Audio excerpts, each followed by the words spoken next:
स्वागत है आप सभी स्टूडेंट्स का हमारे YouTube चैनल सक्सेस क्लासेस पर। आज मैं आपके लिए फंडामेंटल और मैकेनिकल इंजीनियरिंग में जो दो मार्क्स के जो क्वेश्चन आते हैं उन्हें लेकर आया हूं।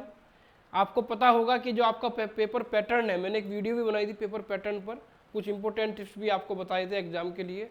उसी से रिलेटेड जो है आपका आज का जो टारगेट है हमारा वो 14 मार्क्स का है, क्योंकि आपको भी पता होगा कि आपका जो सेक्शन ए आता है, सेक्शन ए में दो मार्क्स के आपके 10 क्वेश्चन आते हैं। उन 10 में से आपको 7 अटैम्प्ट करने पड़ते हैं। तो स्टूडेंट्स क्या करते हैं, वो लॉन्ग क्वेश्चन तो याद कर लेते हैं लेकिन शॉर्ट क्वेश्चन पर ध्यान नहीं देते। इसी वजह से आप इस 14 मार्क्स में अच्छे मार्क्स नहीं गेन कर पाते। तो हमें इन 14 मार्क्स को भी नहीं छोड़ना है, इन पर भी फोकस पूरा रखना है। इसी के लिए मैं दो नंबर के जो आपकी क्वेश्चन है उनकी एक वीडियो लेक्चर लेकर आया हूं, जिससे कि आप अच्छा स्कोरिंग एग्जाम में कर सकें। तो इसमें यूनिट वाइज हम बात करेंगे। पहले यूनिट 1 के 2 मार्क्स के क्वेश्चन कराएंगे, फिर यूनिट 2 के, फिर 3rd के, फिर 4th के, फिर 5th के। इसी में ही ये वन शॉट मान के चले आप, 2 मार्क्स का वन शॉट वीडियो है, ये आपका मास्टर वीडियो है, जिसमें आपको पांचों यूनिट के 2 मार्क्स के क्वेश्चन आपके कंप्लीट हो जाएंगे। देखिए यहां पर सबसे पहले बात करते हैं यूनिट 1। यूनिट 1 में सबसे पहला जो क्वेश्चन बनता है 2 मार्क्स का, वो बनता है define movement of force. Movement of force, movement क्या है? अब आपको मैंने पहले वीडियो में भी बताया था, वन शॉट की जो मैंने वीडियो कराई थी, कि मूवमेंट क्या होता है। मूवमेंट होता है फोर्स इनटू परपेंडिकुलर डिस्टेंस। किसी भी पॉइंट के अबाउट अगर मैं किसी फोर्स का मूवमेंट निकाल रहा हूं तो मुझे क्या करना पड़ता है, मुझे उस फोर्स में उस पॉइंट से उस फोर्स की जो परपेंडिकुलर डिस्टेंस है उसकी मल्टीप्लाई करनी पड़ती है। जैसे कि आपका मान लिया ये ओ पॉइंट है, इस ओ पॉइंट से यहां पर कोई 20 किलो न्यूटन का कोई लोड लगा है, तो यहां से यहां तक की जो उसकी परपेंडिकुलर डिस्टेंस होगी मान लिया 2 मीटर है, तो ओ पॉइंट के अबाउट जो 20 किलो न्यूटन का मूवमेंट होगा वो कितना होगा, वो होगा आपका MO is equal to 20 into 2 is equal to 40 kilo newton metre. Clear है? तो आपको सीधा सीधा ध्यान रखना है कि मूवमेंट क्या होता है। मूवमेंट प्रोडक्ट है, किसका प्रोडक्ट है? फोर्स और परपेंडिकुलर डिस्टेंस का। तो देखिए the product of a force and the perpendicular distance of the line of action of force from a point is known as movement of the force about that point. आपको जो movement होगा force का वो हर point to point vary करता रहेगा। आप अगर इस पॉइंट के अबाउट निकालेंगे तो अलग आएगा, इस पॉइंट के अबाउट निकालेंगे तो अलग आएगा, क्योंकि आपका जो मूवमेंट है वो किस पर डिपेंड कर रहा है, वो डिपेंड कर रहा है आपका परपेंडिकुलर डिस्टेंस पर। फोर्स तो आपका एज इट इज रहेगा, लेकिन परपेंडिकुलर डिस्टेंस आपकी चेंज हो सकती है। ठीक है ना? तो परपेंडिकुलर डिस्टेंस मतलब लंबवत दूरी, जो उसके 90 डिग्री पर डिस्टेंस होगी उस दूरी की मल्टीप्लाई करनी है। तो आपको मूवमेंट को ध्यान रखना है। मूवमेंट क्या आपका? Product of the force and the perpendicular distance. Perpendicular distance कहां से? Of the line of action of force from a point is known as movement of inertia. जिस पॉइंट से भी आपको मूवमेंट निकालना हो उससे परपेंडिकुलर डिस्टेंस। तो पहला क्वेश्चन आपका बनेगा मूवमेंट ऑफ फोर्स का। सेकेंड क्वेश्चन आपका बनता है डिफाइन कपल। कपल क्या है? देखिए कपल का आपका मतलब पता होगा, कपल का मतलब होता है जोड़ा, यानी जहां पर फोर्स का जोड़ा काम कर रहा हो, और जोड़ा भी कैसा? जिनका मैग्नीट्यूड सेम हो, इक्वल मैग्नीट्यूड के हों, लेकिन अपोजिट डायरेक्शन में हो। इक्वल मैग्नीट्यूड, अपोजिट डायरेक्शन, और एक डिस्टेंस पर लगे हुए हों, एक डिस्टेंस पर लगे हुए हों, और वो कोलिनियर ना हो। कोलिनियर का मतलब दोनों के दोनों फोर्स एक लाइन में काम ना कर रहे हों, उसे कहेंगे कपल। कैसे? देखिए जैसे ये है आपका, एक फोर्स आपका यहां पर काम कर रहा है P, एक फोर्स आपका यहां काम कर रहा है P। ठीक है नहीं? तो देखिए दोनों के दोनों फोर्स आपके कैसे हैं? दोनों के दोनों फोर्स आपके अपोजिट हैं लेकिन सेम मैग्नीट्यूड के हैं, और दोनों के बीच में कुछ ना कुछ दूरी है, यानी दोनों फोर्स एक लाइन में काम नहीं कर रहे हैं। तो इसे मैं क्या कहूंगा? इसे कहूंगा कपल। देखिए पढ़ लेते हैं। In mechanics couple is pair of equal parallel force that are opposite in direction. The only effect of a couple is to produce the turning of a body.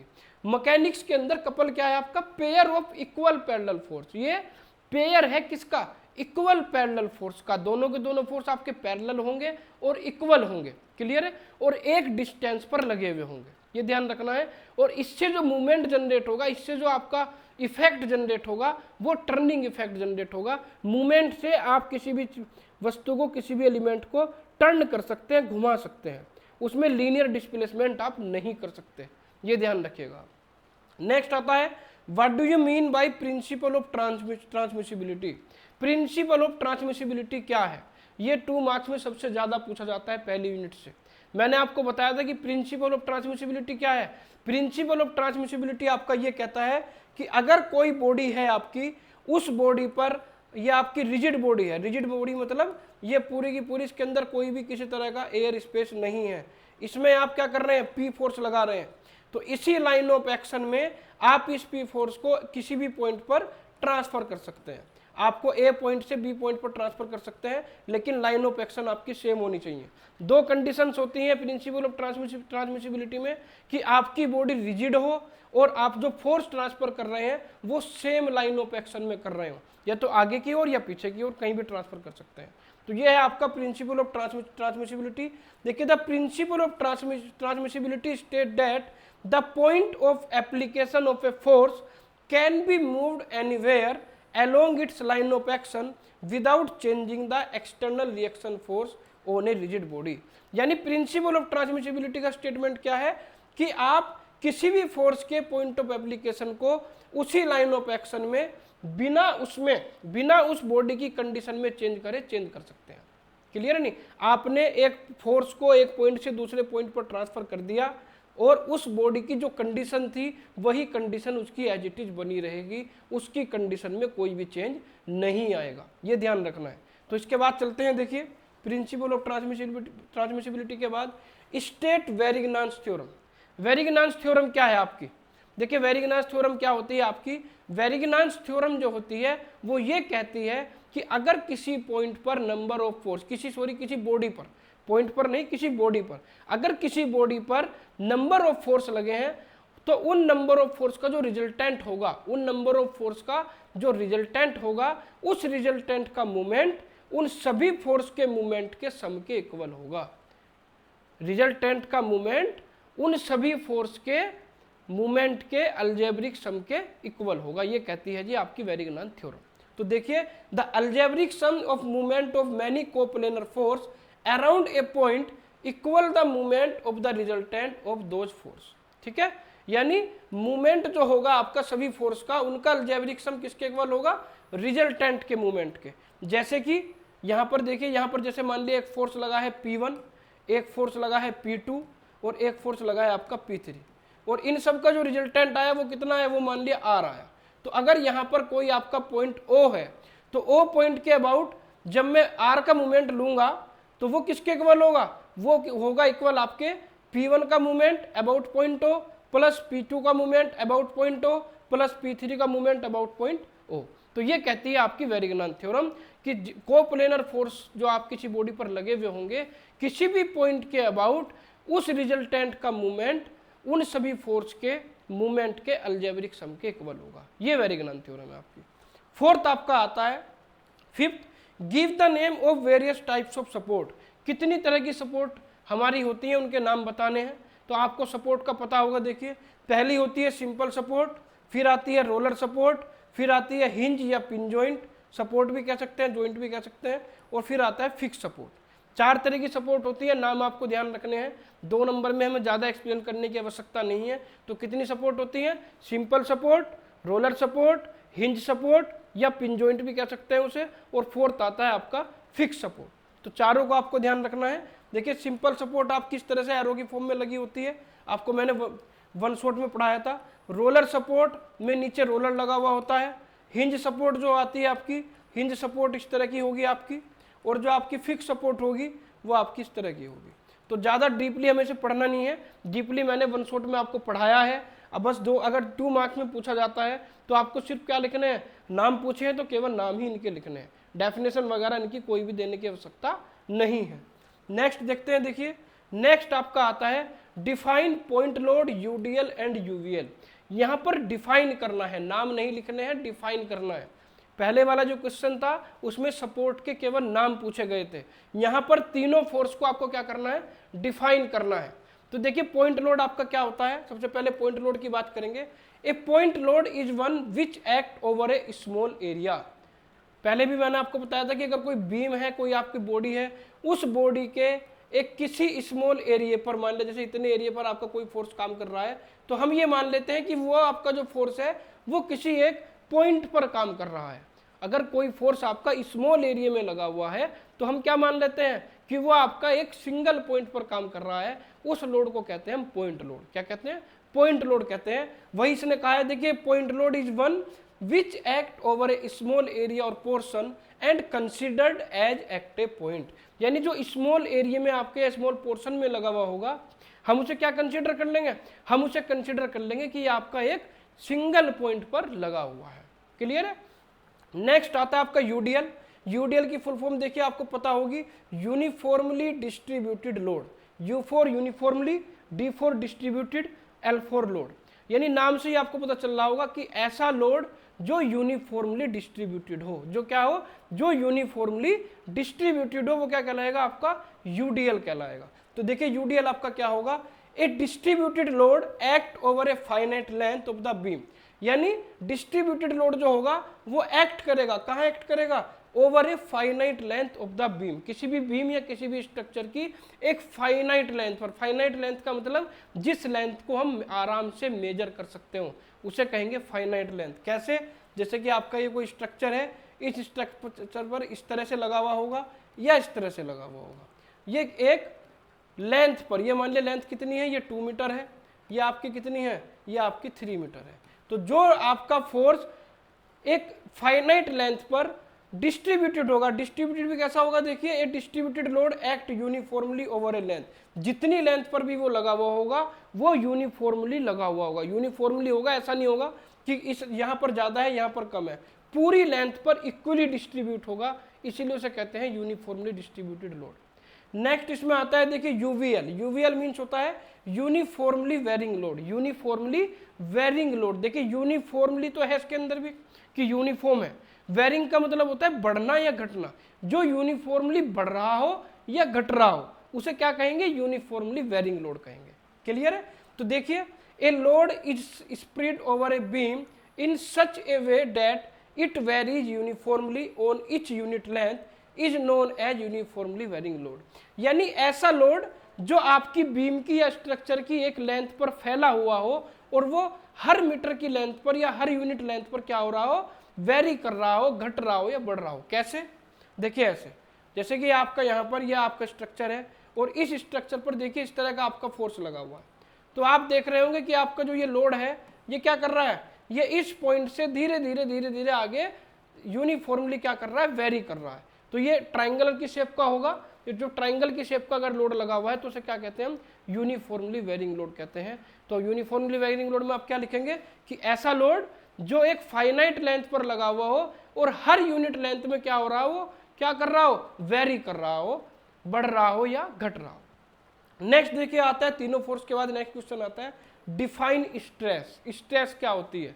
Stress के बारे में देखिए, मैंने आपको पहले भी बताया था कि अगर कोई बॉडी है, उस बॉडी पर हम टेंसाइल या कंप्रेसिव फोर्स लगाते हैं तो उस बॉडी के अंदर एक रजिस्टिंग फोर्स क्रिएट होता है जो एक्सटर्नल फोर्स आपने लगाया है जो उसका विरोध करता है। क्या करता है? जो उसका विरोध करता है। आपने देखा होगा कि इलास्टिक लिमिट तक अगर मैं उस फोर्स को हटा लूं तो क्या होगा? आपकी बॉडी अपनी पुरानी शेप में वापस आ जाती है। तो वो जो पुरानी शेप में, अपनी ओरिजिनल शेप में वापस आ रही है, वो किसकी वजह से आ रही है?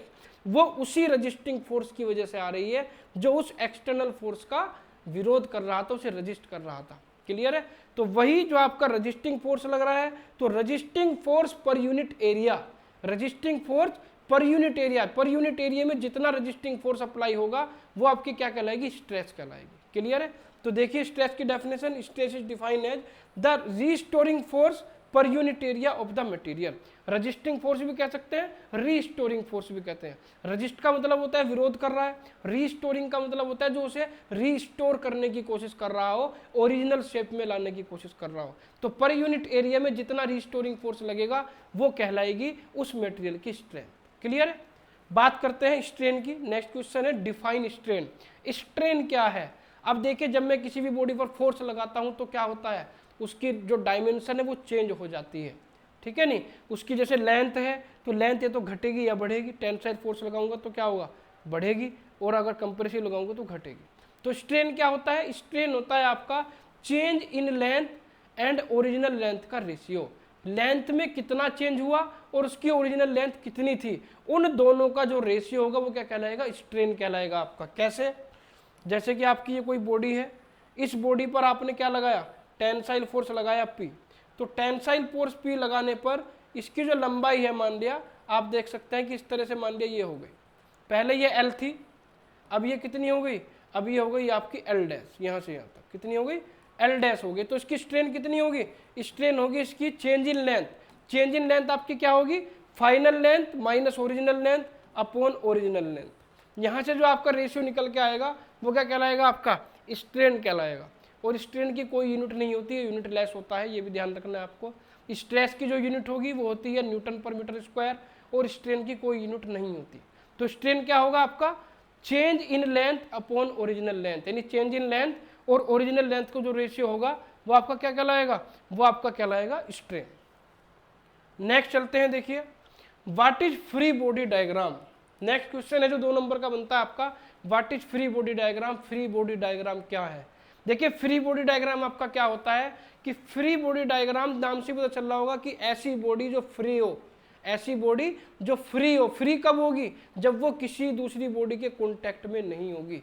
तो फ्री बॉडी डायग्राम आपका वो डायग्राम है जिसमें हम अगर कोई एलिमेंट है, कोई आपकी बॉडी है, उस बॉडी से अगर कोई दूसरी बॉडी कांटेक्ट में है, फ्लोर कांटेक्ट में है, कोई वाल कांटेक्ट में है, तो हम क्या करते हैं? हम उसे उससे फ्री करते हैं और उसके स्थान पर, उसकी जगह पर हम क्या लगाते हैं, या उसे हम उससे हटाकर उसे रिएक्शन में रिप्लेस कर देते हैं। किस में रिप्लेस कर देते हैं? रिएक्शन में रिप्लेस कर देते हैं। ठीक है ना? तो उसके बाद जो बॉडी बनेगी वो क्या कहलाएगी? आपकी फ्री बॉडी कहलाएगी। ठीक, क्लियर है? और जो डायग्राम आपका बनेगा वो डायग्राम क्या कहलाएगा? Free body diagram. तो देखिए, द डायग्राम बाय विच 2 और more bodies in contact can be separated from their surrounding is called as free body diagram. यानी अगर आपकी 2 या 2 से ज्यादा बॉडी आपकी कांटेक्ट में है और मैंने क्या कर रहा हूं, मैं उन बॉडियों को सेपरेट कर रहा हूं एक दूसरे से, तो आपकी जो सेपरेट बॉडी बनेगी वो क्या कहलाएगी? आपकी वो कहलाएगी फ्री बॉडी डायग्राम। क्लियर है? देखिए, in a free body diagram all the support like walls, floor, hinge etcetera are remove and replace by the reaction which this support exert on the body. यानी हम क्या करेंगे? उस support को हटाकर उसे रिएक्शन से क्या कर देंगे? रिप्लेस कर देंगे। कैसे? देखिए मैं आपको दिखा देता हूं। जैसे कि आपकी एक सरफेस है, इस सरफेस पर आपकी ये कोई बॉल रखी है, ठीक है नहीं? अब जब मैं इस बॉल को इस सरफेस से हटाऊंगा तो क्या होगा? देखिए यहाँ पर, यहाँ से आपकी जो बॉल बनेगी, ये सरफेस हट गई यहाँ से, तो यहाँ से इस सरफेस को हटाने से इसके इस सरफेस के 90 डिग्री पर एक रिएक्शन लगेगी R, और यहाँ से इसका एक W वेट काम करेगा। तो अब जो आपकी ये बॉडी बनी, ये इससे देखिए इससे कांटेक्ट में नहीं रही, हमने इस चीज सेपरेट कर दिया, और जब मैंने इसे सेपरेट किया तो सेपरेट करने पर जो आपकी सपोर्ट थी, उस सपोर्ट के 90 डिग्री पर एक रिएक्शन लगेगी। ये ध्यान रखना, ऐसा नहीं करना कि आपने हटा दिया और रिएक्शन लगाई नहीं। क्लियर नहीं? यहाँ से जो रिएक्शन लग रही थी वो लगा देंगे, उसके बाद जो डायग्राम बनेगा वो कहलाएगा फ्री बॉडी डायग्राम। समझ में आ गया आपके? उसके बाद आता है what do you mean bye shear strain. Shear strain क्या होती है? स्ट्रेन तो मैंने आपको पढ़ा दी, अब बात करते हैं शियर स्ट्रेन की। देखिए, शियर स्ट्रेन वहां होगी जहां पर शियर स्ट्रेस होती है, जहां पर शियर स्ट्रेस होती है। और शियर स्ट्रेस के केस में मैंने आपको पढ़ाया है 1 शूट में कि शियर स्ट्रेस क्या होती है। शियर स्ट्रेस में हम क्या करते हैं? हम जो फोर्स लगाते हैं वो प्लेन के टेंजेंशियल लगाते हैं। फोर्स जो अप्लाई होगा शियर स्ट्रेस में, जब हम किसी बॉडी पर प्लेन के टेंजेंशियल फोर्स लगाएंगे तो वहां पर शियर स्ट्रेस डेवलप होगी। और जब शियर स्ट्रेस डेवलप होगी तो आपको पता है स्ट्रेस स्ट्रेन के प्रोपोर्शनल होती है, तो शियर स्ट्रेस की वजह से उसके अंदर जो स्ट्रेन डेवलप होगी वो कहलाएगी शियर स्ट्रेन। कैसे? देखिए मैं आपको एक डायग्राम के थ्रू समझाता हूँ। मान लिया आपका कोई इस तरह की कोई बॉडी है, ठीक है, और ये नीचे से फिक्स है इस तरह से। अब मैंने क्या किया? मैंने जो है इस पर एक फोर्स लगाया P, इस प्लेन के टेंजेंशियल, और इस प्लेन के टेंजेंशियल मैंने नीचे भी यहाँ लगाया। तो आपकी जो शेप होगी इसकी वो इस तरह की आ जाएगी। देखिए, ये इधर से ऐसे और इधर से इस तरह से, ये इस तरह से हो जाएगी। ये शियर ऑफ हो जाएगी। शियर ऑफ का मतलब झुक जाएगी, जिस डायरेक्शन में फोर्स लगाएंगे उसी डायरेक्शन में शियर ऑफ हो जाएगी। और जितने एंगल पर आपकी बॉडी शियर ऑफ होगी वो एंगल आपका क्या कहलाएगा, शियर स्ट्रेन कहलाएगा। जितने एंगल पर आपकी बॉडी शियर ऑफ होगी वो एंगल आपका क्या कहलाएगा, शियर स्ट्रेन। देखिए शियर स्ट्रेन इसने कहा है, shear strain is defined as the change in right angle of the element measured in radian due to shear stress. यानी शियर स्ट्रेस की वजह से बॉडी राइट एंगल में जितना चेंज करेगी, राइट एंगल में बॉडी के जितना चेंज होगा, वो एंगल में जो चेंज होगा वो क्या कहलाएगा, वो कहलाएगा आपका शियर स्ट्रेन। क्या कहलाएगा, शियर स्ट्रेन कहलाएगा। क्लियर है। नेक्स्ट आता है देखिए हुक्स लॉ। हुक्स लॉ आप सभी जानते हैं। हुक्स लॉ ये कहता है कि इलास्टिक लिमिट तक आपकी जो स्ट्रेस होगी वो स्ट्रेन के प्रोपोर्शनल होगी। ठीक है, तो 2 नंबर में ये भी पूछा जाता है। देखिए Hooke's law state that the strain of the material is proportional to the applied stress within the elastic limit of the material. Elastic limit तक मटेरियल के अंदर जो स्ट्रेस डेवलप होगी या स्ट्रेन डेवलप होगी वो एक दूसरे के प्रोपोर्शनल होगी। क्लियर है, इलास्टिक लिमिट तक, ये भी ध्यान रखना है। नेक्स्ट आपका आता है देखिए state principle of equilibrium. State principle of equilibrium. Equilibrium का प्रिंसिपल क्या है, इक्विलिब्रियम कंडीशन में क्या होगा। अब इक्विलिब्रियम कंडीशन भी आपकी 2 तरह की होंगी।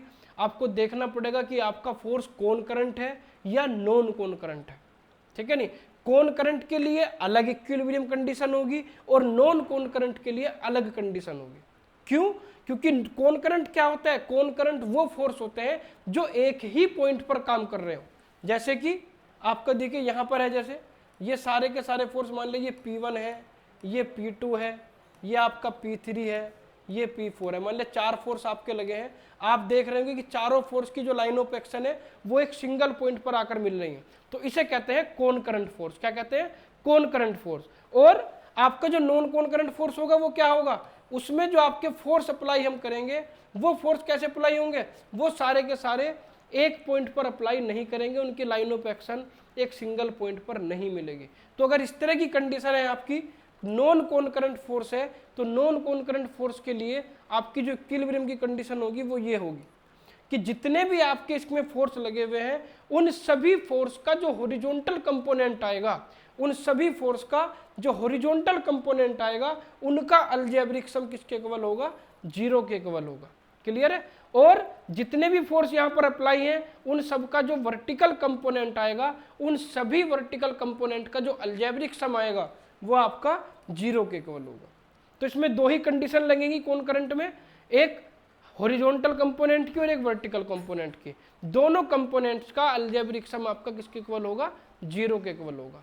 और अगर मैं बात करूं किसकी, इसकी बात करते हैं नॉन कौन करंट की, तो नॉन कौन करंट के केस में क्या होगा, देखिए नॉन कौन करंट के केस में ये तो होगा ही होगा, ये दोनों चीजें जो मैंने आपको बताई ये तो होगी ही होंगी कि जो हॉरिजॉन्टल आपका कंपोनेंट होंगे उनका अलजेब्रिक सम 0 होगा और जो वर्टिकल कंपोनेंट होंगे उनका अलजेब्रिक सम 0 होगा। साथ ही साथ अगर मैं किसी भी पॉइंट के अबाउट मूवमेंट लेता हूं, इस पॉइंट के अबाउट, इसके अबाउट, इसके अबाउट, पूरी बॉडी में किसी भी पॉइंट के अबाउट आप मूवमेंट ले ले, तो सभी फोर्स का जो मूवमेंट आएगा किसी भी पॉइंट के अबाउट उनका अलजेब्रिक सम भी 0 होगा, उनका अलजेब्रिक सम भी 0 होगा, ये ध्यान रखना है। तो आपकी जो नॉन कौन करंट की कंडीशन होगी उसमें आपका क्या होगा, सिग्मा एम ए का मतलब एक कोई भी पॉइंट हो सकता है, उन सब का अलजेब्रिक सम भी 0 होगा। तो ये ध्यान रखना है कि अगर वो अलग अलग भी पूछ सकता है कि कौन करंट फोर्स की इक्विलिब्रियम कंडीशन क्या होगी और नॉन कौन करंट की क्या होगी। तो दोनों मैंने आपको क्लियर कर दी, यहाँ पर दोनों आपको समझ में आ भी गई होंगी।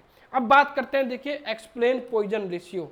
पॉइजन रेशियो क्या है आपका, पॉइजन रेशियो का आपको पता है कि म्यू से डिनोट करते हैं, ये आप जानते होंगे कि पॉइजन रेशियो को म्यू से डिनोट करते हैं। अब पॉइजन रेशियो क्या होता है, देखिए पॉइजन रेशियो होता है ratio of lateral strain to the linear strain.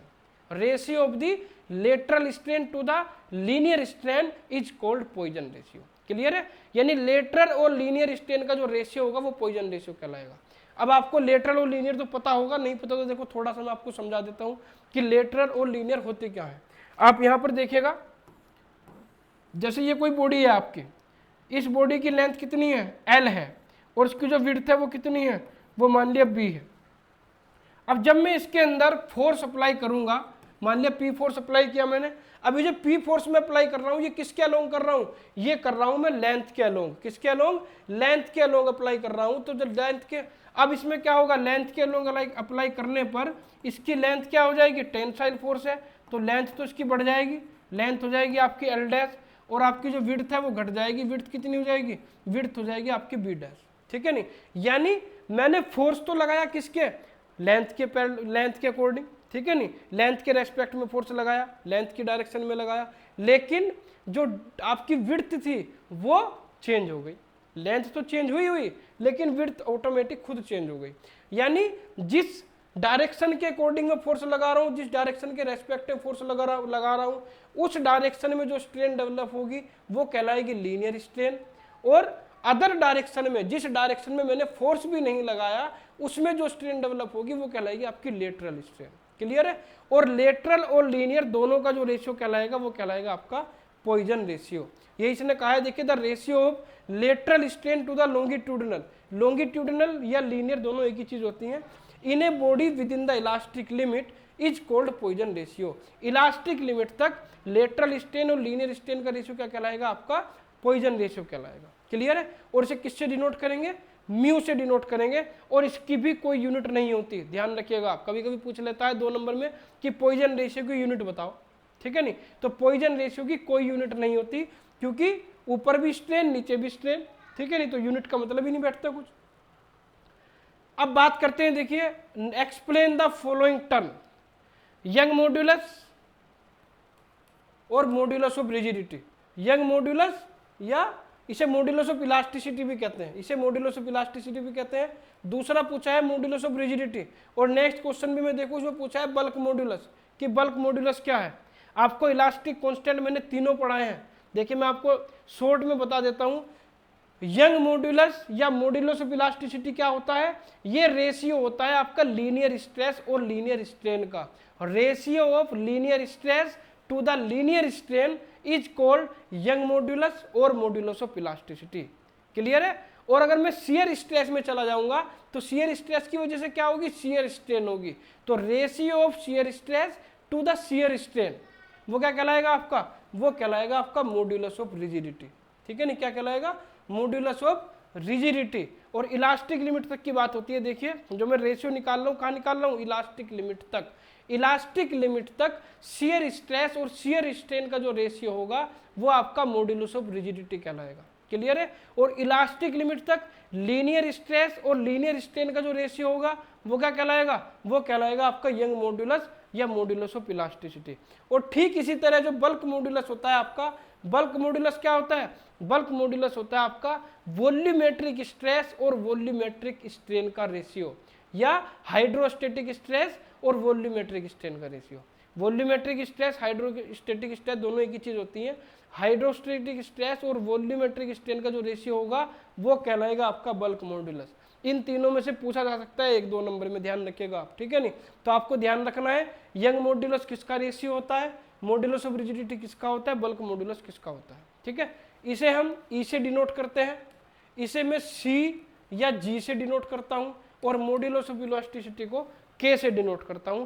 और इसकी यूनिट वही होती है जो स्ट्रेस की होती है, ये ध्यान रखिएगा, जो स्ट्रेस की यूनिट होगी वही सभी इलास्टिक कांस्टेंट की यूनिट होगी। तो ये 15 क्वेश्चन हो गए आपके 2-2 नंबर के।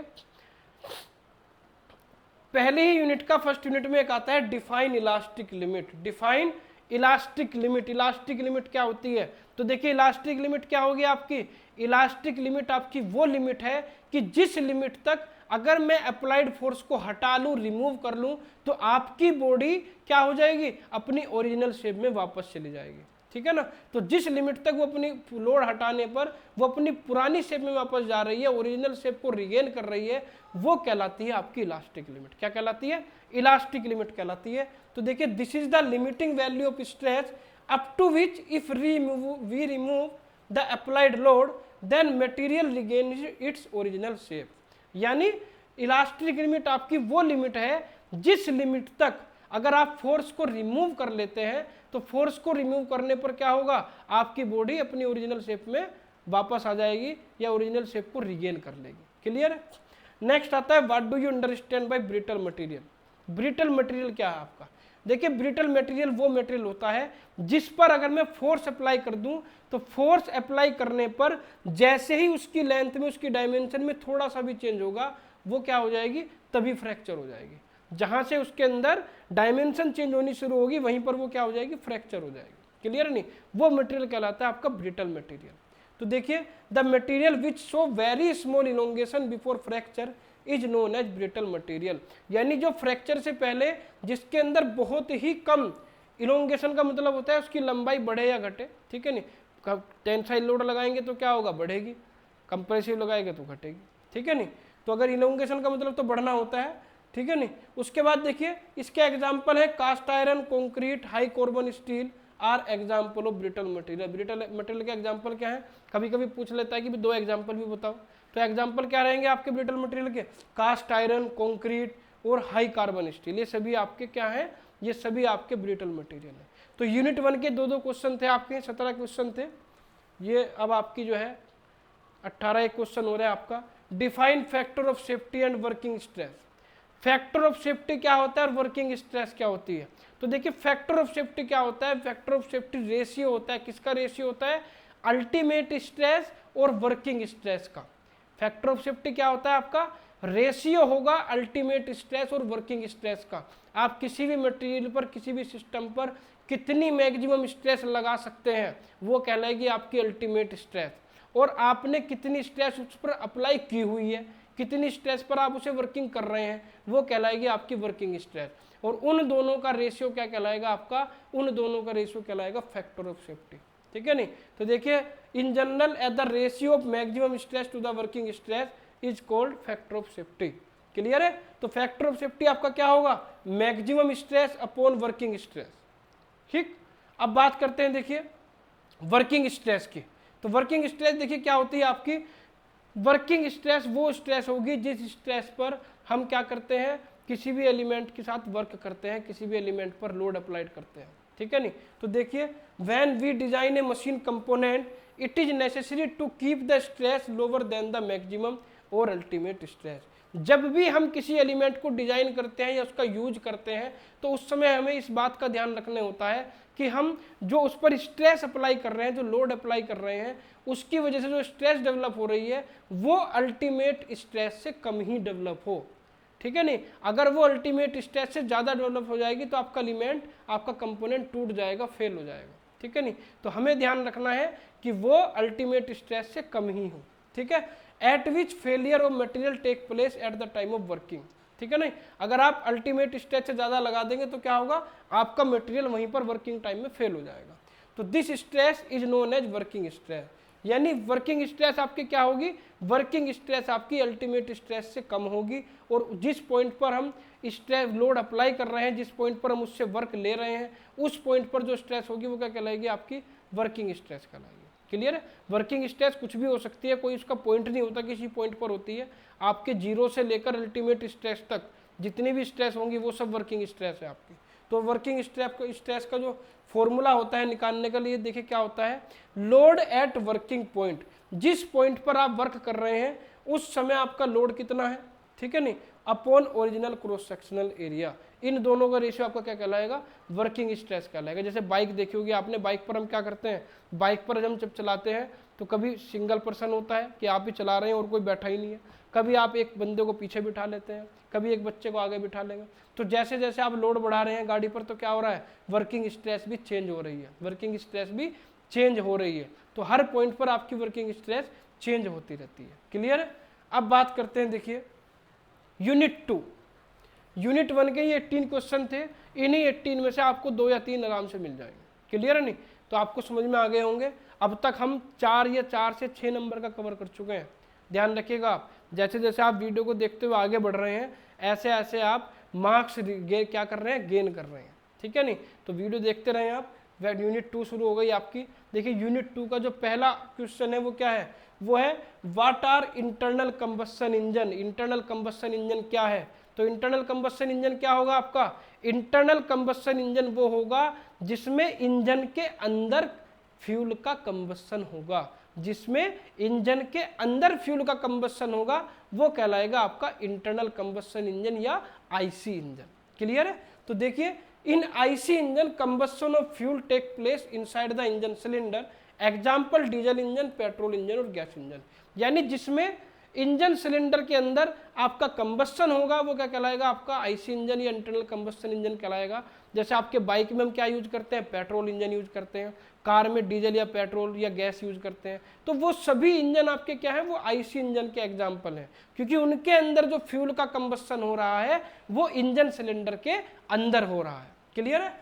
नेक्स्ट आता है, देखिए what do you mean by displacement volume और piston swept volume. Displacement volume क्या है या पिस्टन स्वेप्ट वॉल्यूम क्या है। तो देखिए डिस्प्लेसमेंट वॉल्यूम या पिस्टन स्वेप्ट वॉल्यूम क्या होता है, आपका पिस्टन सिलेंडर के अंदर बीडीसी से लेकर टीडीसी तक, बीडीसी से लेकर टीडीसी मतलब आपका जैसे मान लीजिए सिलेंडर है, इस सिलेंडर में आपका पिस्टन जो है वो कहाँ तक मूव कर रहा है, वो मान ले यहाँ तक मूव कर रहा है, ऊपर इस पोजीशन तक, इससे ऊपर नहीं जा सकता, और नीचे इस पोजीशन से नीचे नहीं जा सकता, यानी वो मैक्सिमम इतनी डिस्टेंस ट्रेवल कर रहा है। ठीक है नहीं। तो यहाँ से यहाँ तक जो आपकी लेंथ है, इस लेंथ के अंदर बीडीसी से लेकर टीडीसी तक सिलेंडर का जितना वॉल्यूम निकल कर आएगा वो वॉल्यूम आपका क्या कहलाएगा, वो वॉल्यूम कहलाएगा आपका डिस्प्लेसमेंट वॉल्यूम या पिस्टन स्वेप्ट वॉल्यूम। सीधी सीधी भाषा में मैं कह सकता हूँ, it is the volume swept by the piston in moving between TDC to BDC and it is denoted by VS. यानी आपका पिस्टन टीडीसी से बीडीसी तक या बीडीसी से टीडीसी तक जब मूव कर रहा है, तो जितने वॉल्यूम में वो मूव कर रहा है, टीडीसी से लेकर बीडीसी तक जितना वॉल्यूम सिलेंडर का होगा वो वॉल्यूम आपका क्या कहलाएगा, वो वॉल्यूम आपका कहलाएगा सिलेंडर वॉल्यूम या स्वेप्ट वॉल्यूम। क्लियर है। अब बात करते हैं डिस्प्लेसमेंट वॉल्यूम भी कह सकते हैं, इसे पिस्टन वॉल्यूम भी कह सकते हैं, स्वेप्ट वॉल्यूम भी कह सकते हैं, किसी भी नाम से आ सकता है। नेक्स्ट आता है what is two stroke engine. What is two stroke engine. देखिए हम इसकी वैसे वन शॉट पढ़ा चुके हैं, अगर आपने यूनिट 2 की वन शॉट अच्छे से देखी होगी तो आप ये 2 मार्क्स के क्वेश्चन आसानी से समझ जाएंगे। वन शॉट अगर आपने नहीं देखी भी हमारी, तो आप यूनिट 2 की पहले वन शॉट देखें, उसके बाद ही ये वीडियो देखें, ठीक है ना, उसके बाद आपको अच्छे से समझ में आएगी। तो देखिए टू स्ट्रोक आपका क्या होता है, टू स्ट्रोक इंजन क्या होता है। टू स्ट्रोक इंजन के अंदर आपके जो 4 प्रोसेस होते हैं, सक्शन, कंप्रेशन, पावर और एग्जॉस्ट, वो चारों प्रोसेस आपके 2 स्ट्रोक में कंप्लीट हो जाते हैं। चारों प्रोसेस आपके 2 स्ट्रोक में कंप्लीट हो जाते हैं, और आपकी जो क्रैंक शाफ्ट है वो क्रैंक शाफ्ट केवल पूरी साइकिल में एक ही बार घूमती है, क्योंकि 2 स्ट्रोक है और एक स्ट्रोक में आपका जो क्रैंक है वो 180 डिग्री रोटेट करती है, तो 2 स्ट्रोक में कितना करेगी, 360 डिग्री। यानी 2 स्ट्रोक की साइकिल में आपको केवल एक ही रिवॉल्यूशन क्रैंक शाफ्ट का मिलेगा। क्लियर है। तो देखिए एक 2 stroke engine is an internal combustion engine that utilize 2 piston stroke to complete 1 cycle. ठीक है ना। यानी 2 स्ट्रोक इंजन आपका इस तरह का ऐसा इंजन है जो एक साइकिल को पूरा करने में कितने स्ट्रोक का यूज कर रहा है, 2 स्ट्रोक का यूज कर रहा है, and 1 cycle is completed in 1 revolution of the crankshaft. एक साइकिल में आपकी क्रैंकशाफ्ट एक ही चक्कर पूरा करेगी। क्लियर है। तो इसके बाद देखिए नेक्स्ट चलते हैं। नेक्स्ट आपका आता है व्हाट इज 4 स्ट्रोक इंजन। देखिए 2 स्ट्रोक इंजन में 2 स्ट्रोक होंगे, 4 स्ट्रोक इंजन में 4 स्ट्रोक होंगे। क्लियर सी बात है, नाम ही पता चल रहा है। तो 4 स्ट्रोक इंजन के अंदर आपका सक्शन, कंप्रेशन और आपका पावर और एग्जॉस्ट, चारों स्ट्रोक अलग अलग होंगे, और इन चारों स्ट्रोक में जो आपकी क्रैंक जो होगी वो 2 रिवॉल्यूशन पूरा करेगी, क्योंकि एक स्ट्रोक में 180 डिग्री क्रैंक शाफ्ट घूमेगी, तो 4 स्ट्रोक में कितना घूमेगी, 720 डिग्री। और 720 डिग्री का मतलब क्या हो गया, एक चक्कर होता है 360 डिग्री का, तो 720 डिग्री के कितने चक्कर होंगे, 2 चक्कर। ठीक है नहीं। तो आपका जो 4 स्ट्रोक इंजन होगा वो पूरी साइकिल के दौरान अपने 2 रिवॉल्यूशन क्रैंक शाफ्ट के कंप्लीट कर लेगा। क्लियर है। नेक्स्ट आपका आता है, देखिए name the piston stroke of A 4 stroke engine. ये भी मैंने आपको बताया है 4 स्ट्रोक कौन कौन से होते हैं। पहला होगा सक्शन या इनलेट स्ट्रोक, सेकंड होगा कंप्रेशन स्ट्रोक, थर्ड होगा एक्सपेंशन और पावर स्ट्रोक, फोर्थ होगा आपका एग्जॉस्ट स्ट्रोक। क्लियर है। चारों स्ट्रोक के बारे में आप जानते होंगे, मैंने भी डिस्कस भी किया था। इसके बाद नेक्स्ट क्वेश्चन पर चलते हैं। नेक्स्ट है आपका what is scavenging process in IC engine. IC engine के अंदर स्क्वेंजिंग प्रोसेस क्या होता है, आपको स्क्वेंजिंग प्रोसेस मैंने पढ़ाया भी है, और स्क्वेंजिंग प्रोसेस के बारे में मैं आपको बता दूं, स्क्वेंजिंग प्रोसेस आपका जो होता है वो 2 स्ट्रोक इंजन के अंदर होता है। किसमें होता है, 2 स्ट्रोक इंजन के अंदर होता है। और स्क्वेंजिंग प्रोसेस में क्या होता है, देखिए 2 स्ट्रोक में सबसे बड़ी प्रॉब्लम ये है कि उसी समय आपका जो फ्यूल है वो सिलेंडर के अंदर एंटर करता है, और उसी टाइम क्या होता है, उसी टाइम आपकी जो कंबस्शन गैसेज है वो सिलेंडर के बाहर मूव करती हैं। तो दोनों प्रोसेस एक ही टाइम पर होते हैं। तो आपका जो प्रोसेस हो रहा है कि कंबस्शन गैस को बाहर निकालना और सिलेंडर को एयर फ्यूल के मिक्सचर से रिफिल करना, वही प्रोसेस आपका क्या कहलाता है, स्क्वेंजिंग प्रोसेस कहलाता है। क्या कहलाता है, स्क्वेंजिंग प्रोसेस। तो देखिए, in two stroke IC engine scavenging is the process of removing exhaust gas from the cylinder after combustion and refill the cylinder with fresh air. Fresh air भी हो सकता है या एयर फ्यूल मिक्सचर भी हो सकता है। अगर डीजल इंजन होगा तो एयर से काम चल जाएगा, पेट्रोल इंजन होगा तो एयर फ्यूल मिक्सचर हो जाएगा, ठीक है नहीं। या ऐसे क्या कह सकते हैं, फ्रेश एयर की जगह हम चार्ज भी यूज कर सकते हैं। क्लियर है। तो ये था आपका स्क्वेंजिंग प्रोसेस। इसके बाद नेक्स्ट आता है state to difference between two stroke and four stroke engine. Two stroke और फोर स्ट्रोक इंजन में क्या क्या डिफरेंस होते हैं, दो डिफरेंस बताने हैं। एक डिफरेंस एक नंबर का है। अभी मैं एक डिफरेंस तो आपको बता चुका हूं कि टू स्ट्रोक इंजन में एक साइकिल के दौरान आपकी क्रैंकशाफ्ट एक रिवॉल्यूशन पूरा करेगी और फोर स्ट्रोक में एक साइकिल में वो 2 रिवॉल्यूशन पूरा करेगी। तो एक तो डिफरेंस ये हो गया। देखिए four stroke completed 1 cycle in 4 stroke and piston और 2 revolution of the crankshaft. 2 stroke completed 1 cycle in 2 stroke of the piston और 1 रिवॉल्यूशन ऑफ द क्रैंकशाफ्ट। एक एग्जांपल, एक तो आपको ये आ गया डिफरेंस, ठीक है नहीं, कि 4 स्ट्रोक में 4 स्ट्रोक होंगे और वो चारों स्ट्रोक आपके क्रैंकशाफ्ट को 2 बार घुमाएंगे। 2 स्ट्रोक में 2 स्ट्रोक होंगे और वो दोनों स्ट्रोक आपके क्रैंकशाफ्ट को 1 बार घुमाएंगे। क्लियर है नहीं। और दूसरा आता है देखिए कि 4 स्ट्रोक इंजन के अंदर इनलेट वाल्व और एग्जॉस्ट वाल्व होती है, हम वाल्व का यूज करते हैं। और 2 स्ट्रोक इंजन के में हम वाल्व का यूज नहीं करते, वाल्व की जगह हम पोर्ट्स का यूज करते हैं। और भी बहुत सारे डिफरेंस है, मैंने वन शॉट में आपको पढ़ाए हैं, ठीक है नहीं। आपको जो भी अच्छे लगे आप दो कोई से भी लिख सकते हैं, जरूरी नहीं कि यही लिखें। आपने अगर वन शॉट वीडियो देखी है तो उसमें लगभग मैंने 15 आपको डिफरेंस बताए हैं, उन 15 में से आप कोई भी 2 लिख सकते हैं। क्लियर है। नेक्स्ट आपका देखिए आता है इसके अंदर compare SI and CI engine with respect to compression ratio and ignition. यानी कंपैरिजन करना है एसआई और सीआई इंजन का। एसआई इंजन यानी पेट्रोल इंजन और सीआई इंजन यानी diesel engine. SI engine spark ignition होता है, कंप्रेशन इग्निशन में जो इग्निशन होता है वो क्या होता है, वो एयर को कंप्रेस करके उसके टेम्परेचर को इतना हाई कर देते हैं कि जब आपका इंजेक्टर से डीजल सिलेंडर के अंदर एंटर करता है तो उसके अंदर ऑटोमेटिक कंबस्शन हो जाता है, इग्निशन हो जाता है। तो इग्निशन के अकॉर्डिंग तो देखिए ये आ गया, क्योंकि इग्निशन के अकॉर्डिंग हमें कंपेयर करना है। तो देखिए for ignition in SI engine spark plug is used. SI engine में इग्निशन के लिए हम किसका यूज करते हैं, हम यूज करते हैं आपका स्पार्क प्लग का, ठीक है। और for ignition in CI engine there are self ignition due to high pressure and temperature cause of compression of air.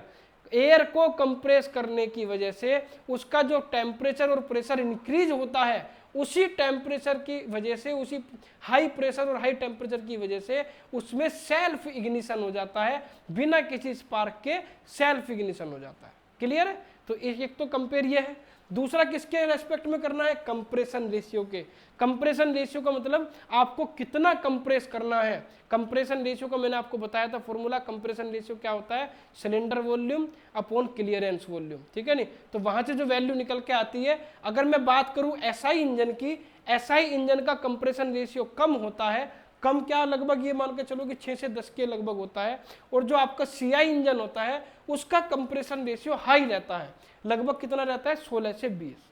ये ध्यान रखेगा। अगर डिजिट भी आप भूल जाएं तो ये तो लिख ही दें कि एसआई इंजन का कंप्रेशन रेशियो लो होता है और सीआई इंजन का कंप्रेशन रेशियो हाई होता है, ठीक है नहीं। वैसे डिजिट भी कोई ज़्यादा नहीं है, 6 से 12, 6 से 10 और 16 से 20, ये याद रख सकते हैं, ठीक है। नेक्स्ट आता है डिफाइन इलेक्ट्रिक व्हीकल।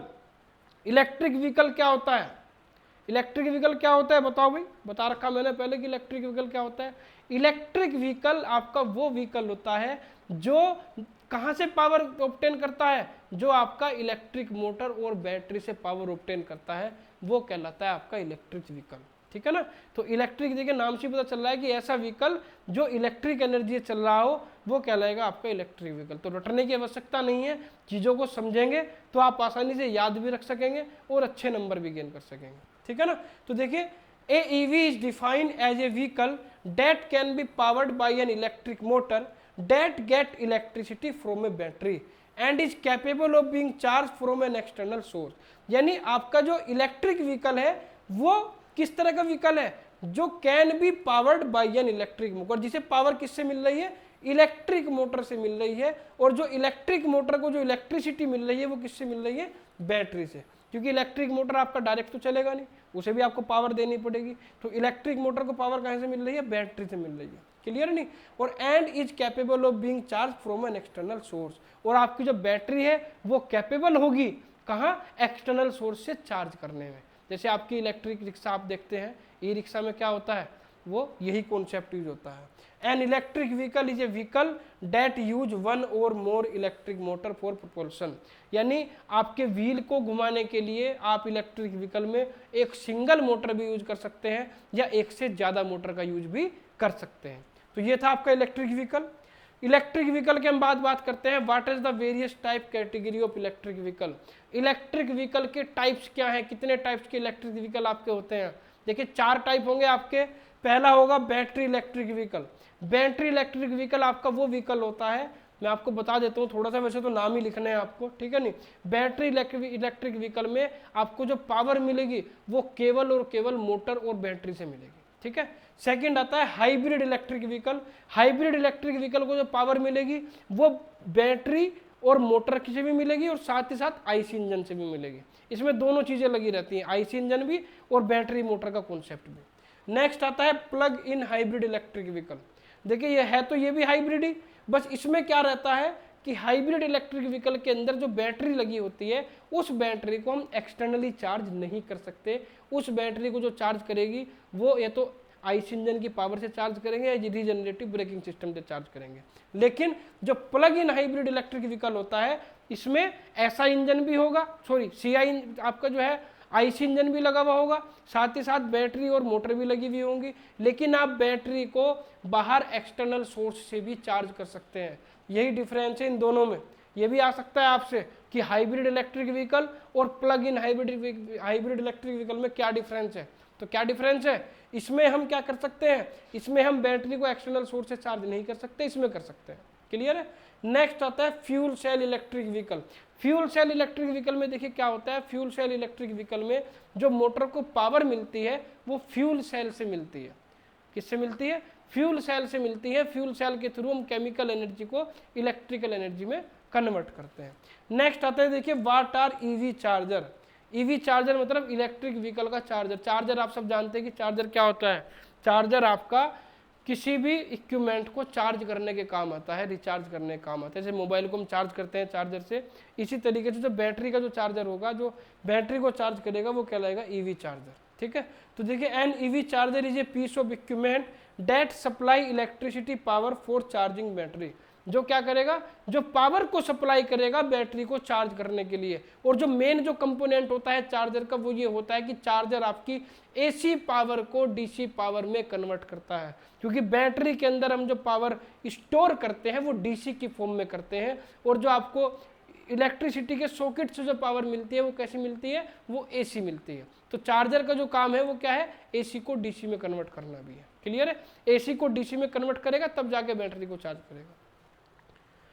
नेक्स्ट आपका आता है what are power device use in electric vehicle. Electric vehicle में पावर डिवाइस जो कौन कौन सी यूज होती हैं, तो देखिए पावर डिवाइस के लिए हम क्या क्या यूज करते हैं, बैटरी यूज करते हैं। बैटरी के साथ साथ क्या यूज करते हैं, मोटर यूज करते हैं। मोटर के साथ साथ हम क्या करते हैं, कंट्रोलर का यूज करते हैं।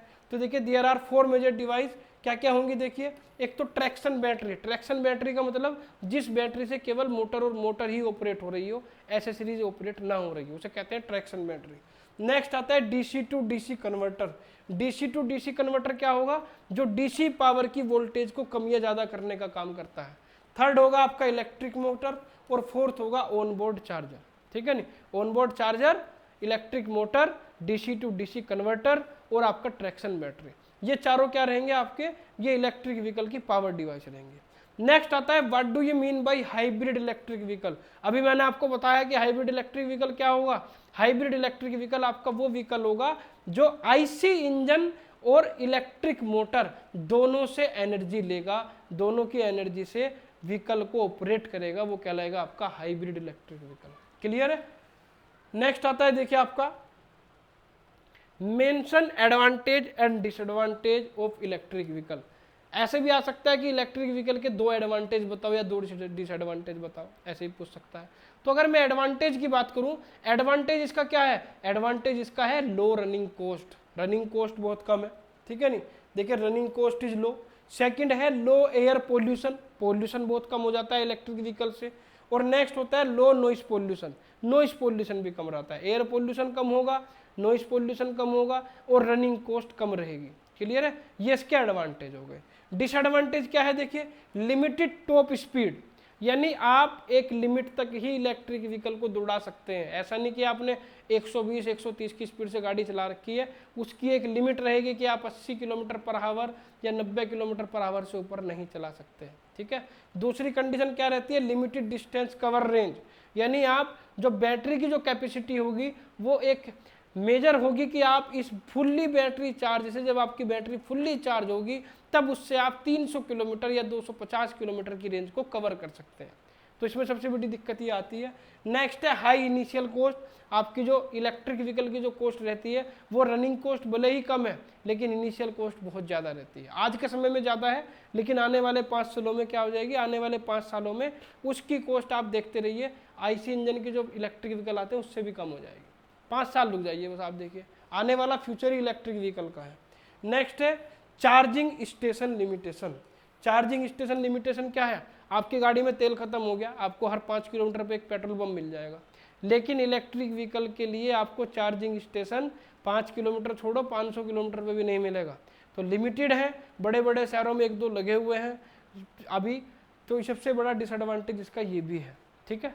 नेक्स्ट आता है what are EV batteries. Electric vehicle की बैटरी क्या है, तो इलेक्ट्रिक व्हीकल की बैटरी आपको पता है, इलेक्ट्रिक व्हीकल की बैटरी हमारा पावर सोर्स है जो आपकी इलेक्ट्रिक मोटर को पावर दे रहा है, ठीक है ना। तो देखिए an EV battery, traction battery, देखिए ट्रैक्शन बैटरी और ऑक्सिलरी बैटरी दोनों अलग अलग हैं। ऑक्सिलरी बैटरी से हम कार की या इलेक्ट्रिक व्हीकल की एसेसरीज को चलाते हैं और ट्रैक्शन बैटरी से केवल और केवल मोटर को चलाते हैं। क्लियर है। तो देखिए an EV battery is a battery use to power the electric motor of an electric vehicle, यानी जो आपकी क्या कर रही है, इलेक्ट्रिक मोटर को पावर दे रही है, वो क्या कहलाएगी, आपकी इलेक्ट्रिक बैटरी कहलाएगी। This battery are usually rechargeable battery, ये बैटरी क्या होती है, आपकी रिचार्जेबल होती है, आप इन्हें डिस्चार्ज होने पर बार बार रिचार्ज कर सकते हैं। क्लियर है। नेक्स्ट आपका देखिए इसके अंदर आएगा डिफाइंड रेफ्रिजरेशन, यूनिट 3 शुरू हो गई, 2 यूनिट आपकी पूरी हो गई, ठीक है नहीं, 2 यूनिट आपकी पूरी हो गई। एक बात मैं आपको बच्चों देखिए बताना चाहता हूँ, आप अभी फर्स्ट ईयर के स्टूडेंट्स हैं, अभी हम 1 अगस्त से आपका जो है न्यू सेशन स्टार्ट करने जा रहे हैं। उस न्यू सेशन में अब जो फर्स्ट ईयर में बच्चे एडमिशन लेंगे, अब जो बच्चे एडमिशन ले रहे होंगे बीटेक में, उन सब के लिए हम नए नए सब्जेक्ट जो हैं, जैसे इलेक्ट्रिकल है, आपका इलेक्ट्रॉनिक्स है, मैथ है, फंडामेंटल ऑफ मैकेनिकल इंजीनियरिंग है, आपकी केमिस्ट्री है, इन सब की क्लासेज स्टार्ट करने जा रहे हैं। क्लियर है। तो आप सभी स्टूडेंट्स अगर आपकी जान पहचान में या आपके जूनियर जो हैं जो बीटेक कर रहे हों, आप उन्हें हमारा चैनल ज़रूर शेयर कीजिएगा, क्योंकि आने वाले समय में वो ये चैनल उनके लिए बहुत यूज़फुल होने वाला है। क्योंकि जो फर्स्ट ईयर के स्टूडेंट हैं उनकी क्लास लगभग ये मान के चलें कि आपकी सितंबर या अक्टूबर में स्टार्ट होंगी, ठीक है ना, सितंबर या अक्टूबर में जाके स्टार्ट होंगी। तो अभी अगस्त और सितंबर 2 महीने में मिल जाएंगे, आपकी ये मान के चलें कि अक्टूबर में ही जाके क्लास शुरू होनी है। तो 1-2 महीने जो बच्चे खाली रहेंगे उसमें आप आराम से पढ़ सकते हैं, यानी जब तक आप क्लास में जाएंगे तब तक हम आपकी 2-2 3-3 यूनिट आराम से कवर करा देंगे। क्लियर है ना। तो आप चैनल को ज़रूर शेयर करें, जो न्यू स्टूडेंट्स हैं जो बीटेक में कदम रखने जा रहे हैं उनके साथ ज़रूर शेयर करें। और दूसरी बात मैं आपको ये भी बता दूं कि हमारे चैनल पर आपको सभी वीडियोज़ फ्री ऑफ कॉस्ट मिलेंगे, आपको खरीदने की आवश्यकता नहीं पड़ेगी कि भाई हम कोर्स बेच रहे हैं, ऐसा कुछ नहीं है, फ्री ऑफ कॉस्ट आपको सभी वीडियो मिलेंगी। तो कहीं भी किसी भी चैनल पर आपको वीडियो या कोर्स खरीदने की आवश्यकता नहीं है। यहाँ पर क्वालिटी वाले जो टीचर, बिल्कुल आपको अनुभवी टीचर पढ़ाएंगे जिन्हें अनुभव अच्छा है, आपको क्वालिटी टीचिंग यहाँ पर मिलेगी, क्वालिटी कंटेंट मिलेगा, पीडीएफ वगैरह सब मिलेंगे, ठीक है। तो अब चलिए टॉपिक पर आते हैं। टॉपिक है आपका यूनिट 3 में आपका जो है 2-2 नंबर के जो क्वेश्चन आते हैं। पहला क्वेश्चन है आपका डिफाइंड रेफ्रिजरेशन। डिफाइन रेफ्रिजरेशन कि रेफ्रिजरेशन क्या होता है। रेफ्रिजरेशन आपका क्या है, देखिए रेफ्रिजरेशन एक इस तरह का आपका इफेक्ट प्रोड्यूस करता है कि आपके किसी भी स्पेस के टेम्परेचर को, उसकी ह्यूमिडिटी को क्या करता है, कंट्रोल करता है, कंफर्ट कंडीशन में करता है, और आपकी जो एटमॉस्फेयर की कंडीशन होती है उस कंडीशन के हिसाब से इस अंदर के स्पेस के क्या करता है, लोअर टेम्परेचर पर मेंटेन करता है। तो देखिए refrigeration is the science of producing and maintaining temperature below that of the surrounding atmosphere. Refrigeration आपकी इस तरह की साइंस है जो प्रोड्यूस करती है और मेंटेन करती है टेम्परेचर को, कहीं पर, below that of surrounding temperature, बाहर का जो एटमॉस्फेयर का टेम्परेचर है उससे बिलो, उससे नीचे टेम्परेचर पर स्पेस को मेंटेन करके रखेगी, ठीक है। And remove heat from a substance और स्पेस फॉर कंफर्ट कंडीशन, और अंदर की हीट को रिमूव करेगी और उस हीट को बाहर एटमॉस्फेयर में रिजेक्ट करेगी। क्लियर है नहीं, वो साइंस आपकी क्या कहलाती है, रेफ्रिजरेशन कहलाती है। क्लियर है, यही काम आपका रेफ्रिजरेटर फ्रीज करता है, यही काम आपकी एयर कंडीशनर यानी एसी करती है। ठीक, अब आता है what is the purpose of refrigeration. देखिए मैंने भी पर्पज तो आपको बता दिया कि पर्पज क्या है, ठीक है नहीं। अब पर्पज आप खुद लिख सकते हैं। देखिए प्रिजर्व द फूड, फूड को प्रिजर्व करना, फ्रिज में हम खाना रखते हैं वो प्रिजर्व करने के लिए रखते हैं, तो एक तो इसका यही आ गया preservation of food.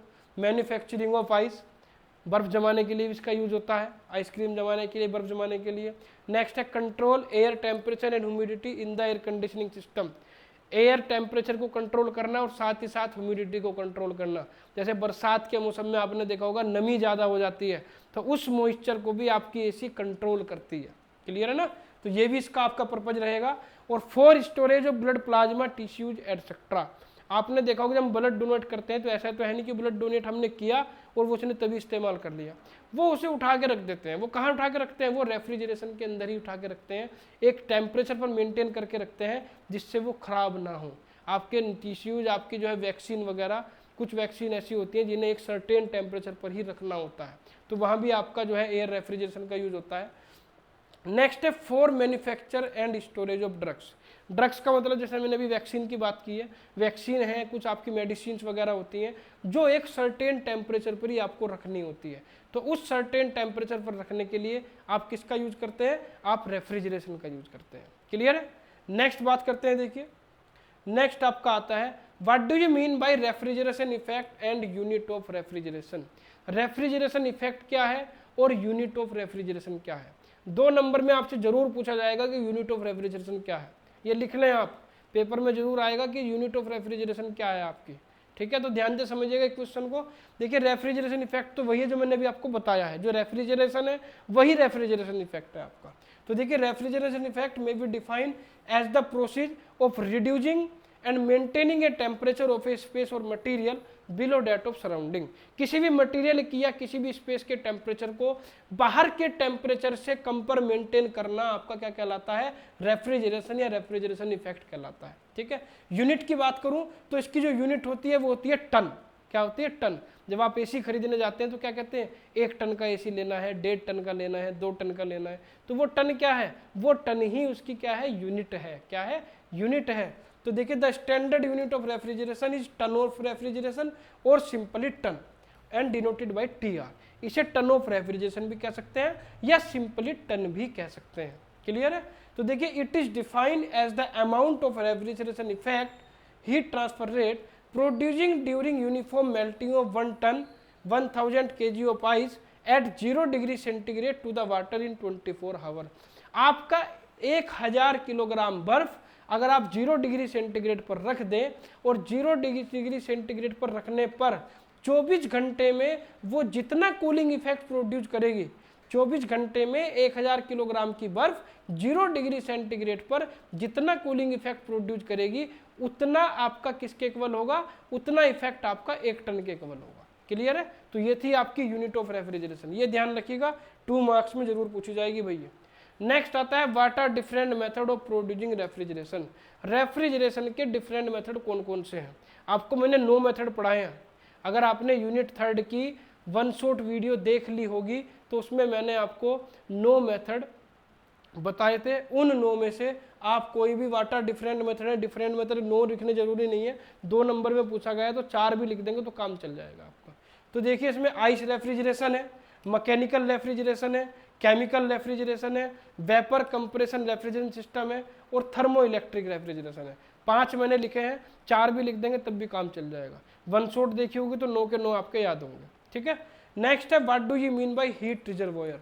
Heat reservoir क्या है, ठीक है, हीट रिजर्वोयर क्या है। देखिए हीट रिजर्वोयर आपका वो एलिमेंट है, वो स्पेस है जिसमें अगर आप हीट को छोड़ दें, हीट को वहाँ से रिमूव करें या उसमें हीट को रिजेक्ट करें, तो उसके टेम्परेचर पर, उसकी हीट पे कोई फर्क ना पड़े। जैसे आपने देखा होगा समुंदर है, अगर समुंदर में आप 1 बाल्टी पानी निकाल लें या उसमें 1 बाल्टी पानी की डाल दें तो कोई फर्क पड़ेगा, नहीं पड़ेगा। वही कहलाता है रिजर्वोयर। क्या कहलाता है, रिजर्वोयर कहलाता है। रिजर्वोयर में कुछ निकालने पर या कुछ डालने पर कोई फर्क नहीं पड़ता, ठीक है नहीं। तो इसी तरह से जो आपका हीट रिजर्वोयर होता है, देखिए a heat reservoir is a body with a large heat capacity to which and from which heat can be transfer without any change in its temperature. यानी हीट टेम्परेचर, जो आपका हीट रिजर्वोयर है वो एक इस तरह का स्पेस है आपका, इस तरह की बॉडी है कि जिसमें आप हीट को चाहे रिजेक्ट करें या उसमें से हीट को रिमूव करें, उसके टेम्परेचर पर कोई फर्क नहीं पड़ेगा। क्लियर है। जैसे कि हमारी एसी जो होती है, एसी क्या करती है, वो अंदर कमरे की हीट को बाहर एटमॉस्फेयर में छोड़ देती है, तो एटमॉस्फेयर में ज़्यादा फर्क टेम्परेचर का नहीं पड़ता। तो वही आपका जो एटमॉस्फेयर है, एटमॉस्फेयर आपका क्या है, हीट रिजर्वोयर है। क्लियर है। नेक्स्ट देखिए बात करेंगे, नेक्स्ट क्वेश्चन है आपका what do you mean by heat pump. What do you mean by heat pump. Heat pump क्या होता है। तो देखिए हीट पंप और रेफ्रिजरेटर दोनों एक ही चीज है, मैं आपको बता दूं। हीट पंप और रेफ्रिजरेटर दोनों का एक ही कॉन्सेप्ट है, लेकिन जो आपका हीट पंप है वो काम करता है टेम्परेचर को बढ़ाने का, टेम्परेचर को बढ़ाने का काम करता है। और रेफ्रिजरेटर क्या काम करता है, या एयर रेफ्रिजरेशन क्या होता है, वो टेम्परेचर को घटाने का काम करता है। क्लियर है। इसमें जो आपको टेम्परेचर मेंटेन करेगा हीट पंप, वो एटमॉस्फेयर टेम्परेचर से ज़्यादा मेंटेन करेगा, और रेफ्रिजरेशन एटमॉस्फेयर से कम मेंटेन करेगा। तो देखिए a heat pump is receive heat from a low temperature reservoir and reject it to a high temperature reservoir. Heat pump क्या करेगा, हीट पंप लो टेम्परेचर से हीट को रिसीव करेगा और उसे हाई टेम्परेचर पर छोड़ देगा। क्लियर है। तो the heat pump operate between hot body temperature and atmospheric temperature. आपका जो हीट पंप होगा वो एटमॉस्फेरिक टेम्परेचर और हॉट बॉडी के टेम्परेचर के बीच ऑपरेट करेगा, और जो रेफ्रिजरेशन होगा वो एटमॉस्फेरिक टेम्परेचर और कोल्ड बॉडी के बीच ऑपरेट करेगा। क्लियर है। It's maintain the temperature of the body higher than the atmospheric temperature. ये किसी भी बॉडी के टेम्परेचर को एटमॉस्फेयर के टेम्परेचर से ज़्यादा पर मेंटेन करके रखेगा। क्लियर है। तो ये ध्यान रखिएगा, जैसे गर्मियों में हम रेफ्रिजरेटर का यूज करते हैं या रेफ्रिजरेशन या एयर कंडीशनर का यूज करते हैं, और सर्दियों में हम हीट पंप का यूज करते हैं। हीट पंप क्या करता है, हीट पंप एटमॉस्फेयर की एनर्जी को क्या करता है, गेन करता है, रिसीव करता है, और उसकी एनर्जी को अंदर कमरे में छोड़ देता है। तो अंदर का जो टेम्परेचर है वो एटमॉस्फेयर के टेम्परेचर से ज़्यादा होना शुरू हो जाता है। ठीक है नहीं। तो ये हीट पंप का कॉन्सेप्ट है आपका। तो देखिए what do you mean bye A refrigerator. Refrigerator के बारे में मैंने आपको बता दिया, बिल्कुल वही है कि रेफ्रिजरेटर क्या करेगा, रेफ्रिजरेटर लोड आपकी जो हाई टेम्परेचर से क्या करेगा, जो हाइट आपका जो है हीट को रिमूव क्या करेगा, रिमूव करेगा और बाहर वो से रिजेक्ट कर देगा। क्लियर है। तो देखिए a refrigerator is a reverse heat engine where heat is pump from low temperature and to the high temperature. यानी ये लो टेम्परेचर से हीट को क्या करेगा, रिमूव करेगा और हाई टेम्परेचर में रिजेक्ट कर देगा। कमरे की हीट को रिसीव करेगा और एटमॉस्फेयर में रिजेक्ट कर देगा। क्लियर है। और अंदर का टेम्परेचर को कम मेंटेन करेगा। यानी देखिए its maintain the temperature of body lower than the atmospheric temperature. Heat pump क्या होगा, upper than the atmospheric temperature maintain करेगा, ये lower than the atmospheric temperature maintain करेगा।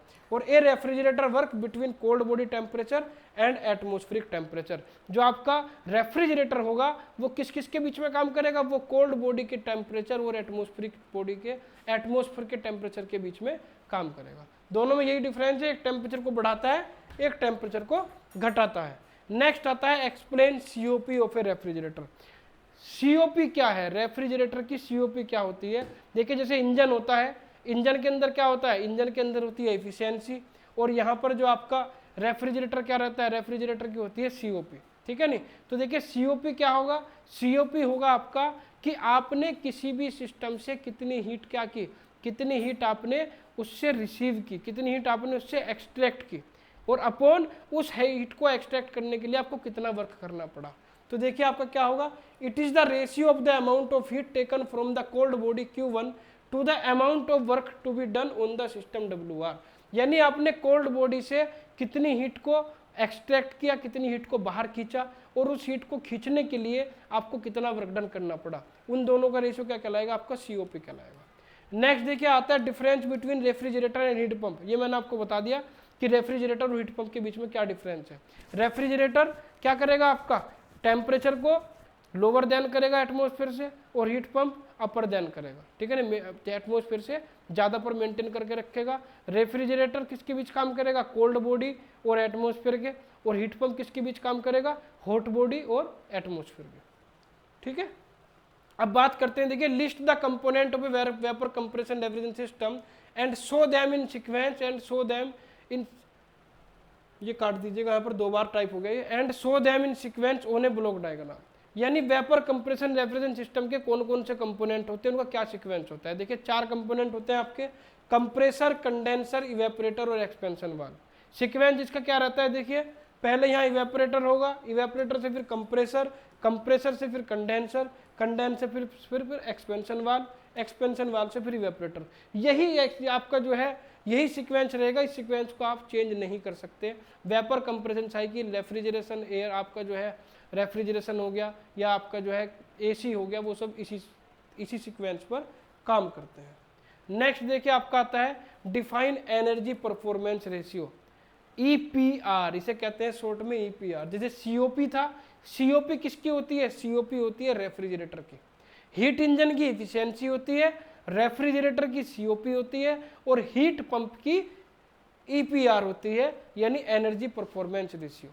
देखिए एनर्जी परफॉर्मेंस रेशियो क्या होगा, एनर्जी परफॉर्मेंस रेशियो ये होगा कि आपने हॉट बॉडी में कितनी हीट को ऐड किया, आपने हॉट बॉडी में कितनी हीट को ऐड किया, कितनी हीट को रिजेक्ट किया उसके अंदर, और आपने उस हीट को रिजेक्ट करने के लिए, उस हीट को ऐड करने के लिए आपने कितना वर्क किया। उन दोनों का रेशियो कहलाएगा आपका COP ऑफ हीट पंप या energy performance ratio of heat pump. तो देखिए the performance of a heat pump is express by the ratio of amount of deliver to the hot body Q2 to the amount of work required to do the system WP। यानी कितने आपने hot body को कितनी heat deliver की, आपने hot body को कितनी heat deliver की, और उस हीट को डिलीवर करने के लिए आपने कितना वर्क डन किया। उन दोनों का रेशियो आपका क्या कहलाएगा, उन दोनों का रेशियो कहलाएगा आपका EPR, एनर्जी परफॉर्मेंस रेशियो। यहाँ पर देख सकते हैं, मान लिया आपने Q2 हीट क्या की, Q2 हीट आपने डिलीवर की हॉट बॉडी को, और आपने WP वर्क किया, दोनों का रेशियो क्या कहलाएगा, आपका EPR कहलाएगा। नेक्स्ट आता है आपका what is air conditioning. Air conditioning क्या है, व्हाट इज एयर कंडीशनिंग। तो देखिए एयर कंडीशनिंग क्या होती है, एयर कंडीशनिंग में वही होता है कि अंदर के टेम्परेचर को बाहर के टेम्परेचर से कम पर मेंटेन करना है, ह्यूमिडिटी को मेंटेन करना है, एयर की प्योरिटी को मेंटेन करना है, और टेम्परेचर को मेंटेन करना है। तीनों मेंटेन करके चलता है आपका एयर कंडीशनिंग। तो देखिए air conditioning is that branch of engineering science which deals with the study of conditioning of air. Air conditioning आपकी इंजीनियरिंग की वो ब्रांच है जो एयर की स्टडी करती है, एयर की स्टडी की डील करती है। तो देखिए air conditioning is that process used to create, air conditioning is that process used to create and maintain certain temperature, relative humidity and air purity condition in the indoor space. Indoor space के किसी कमरे के, किसी space के, किसी hall के temperature को maintain करना, ह्यूमिडिटी को कंट्रोल करना, एयर की प्योरिटी को कंट्रोल करना किसका काम है, एयर कंडीशनिंग का काम है। नेक्स्ट आपका आता है define the term of dry air. देखिए ड्राई एयर क्या होगी, जिस एयर के अंदर मॉइस्चर की क्वांटिटी कम, मॉइस्चर की क्वांटिटी 0 होगी, जिस एयर के अंदर मॉइस्चर की क्वांटिटी 0 होगी वो आपकी ड्राई एयर कहलाएगी, ठीक है नहीं। तो ड्राई एयर में मॉइस्चर की क्वांटिटी, मॉइस्चर का परसेंटेज 0 रहता है, और जो आपका ड्राई एयर होती है वो किसका मिक्सचर होता है, वो मिक्सचर होता है nitrogen, oxygen, carbon dioxide, hydrogen, argon, neon, helium etcetera. बहुत सारी गैसें जो एटमॉस्फेयर में होती हैं उन सभी का कॉम्बिनेशन रहता है आपका ड्राई एयर।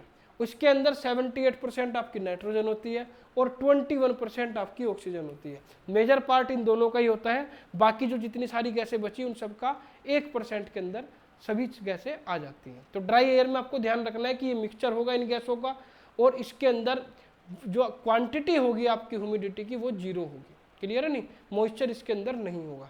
नेक्स्ट आता है define the term of dry bulb temperature.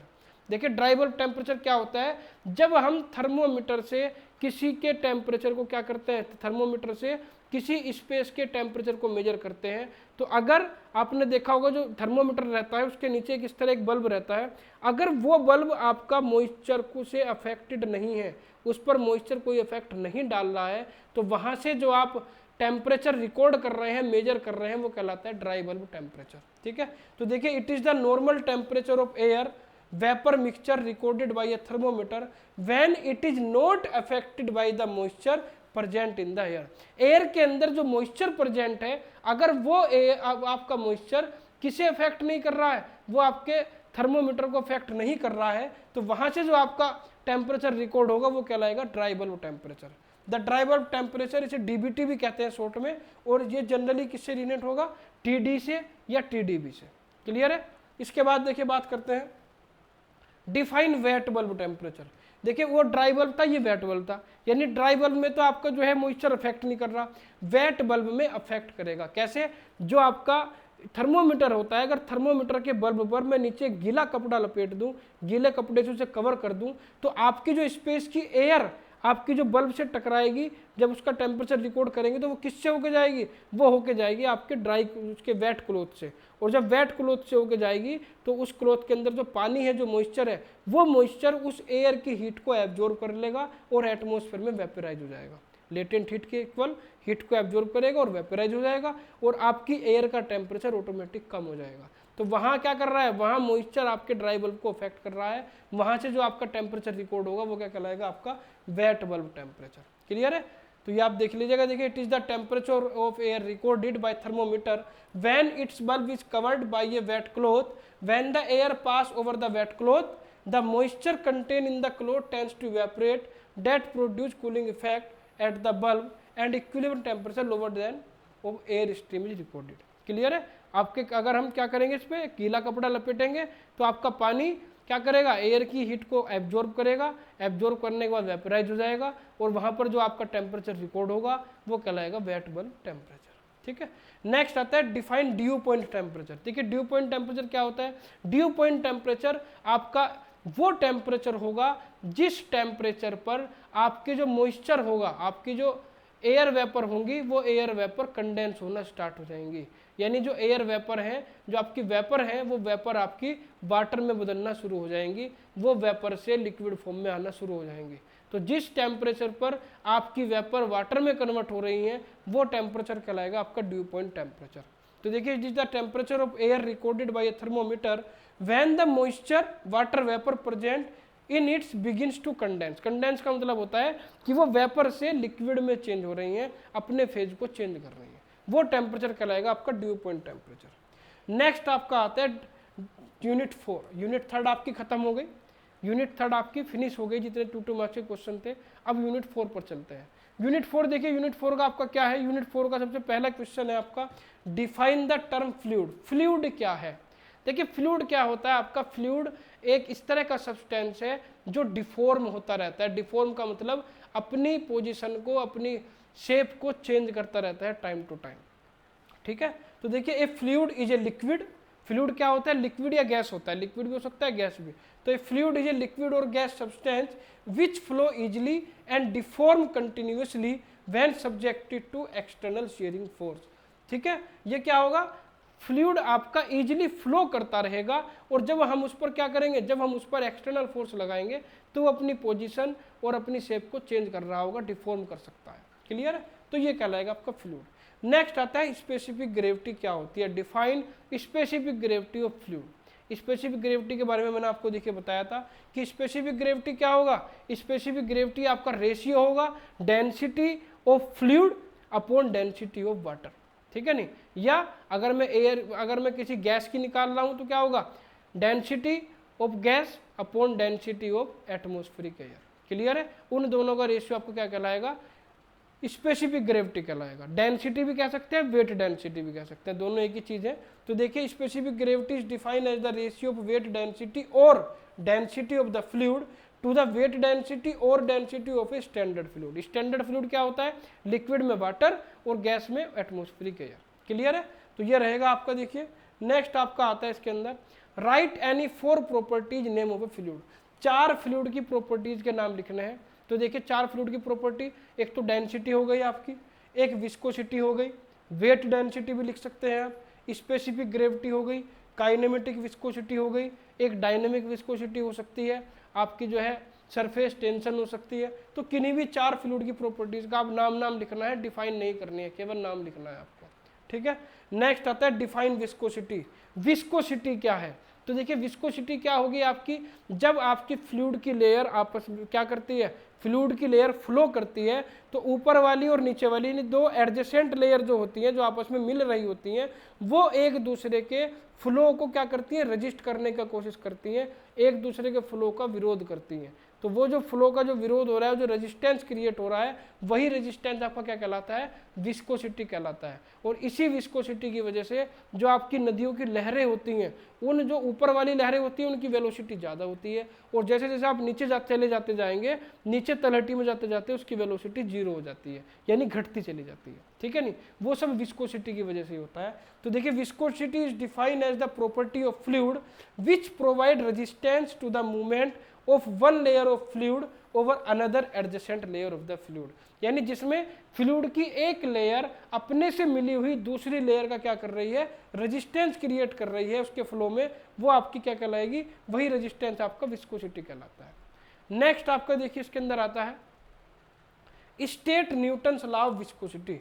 Newton's law of viscosity क्या है, तो देखिए न्यूटन्स लॉ ऑफ विस्कोसिटी क्या होता है आपका, न्यूटन्स लॉ ऑफ विस्कोसिटी ये कहता है कि आपकी जो शियर स्ट्रेस टो होती है वो किसके प्रोपोर्शनल होती है, वो शियर स्ट्रेन या वेलोसिटी ग्रेडियंट के प्रोपोर्शनल होती है। ठीक है, न्यूटन लॉ ऑफ विस्कोसिटी क्या कहती है कि किसी भी फ्लूइड के अंदर जो शियर स्ट्रेस डेवलप होगी वो शियर स्ट्रेन या वेलोसिटी ग्रेडियंट के प्रोपोर्शनल होगी।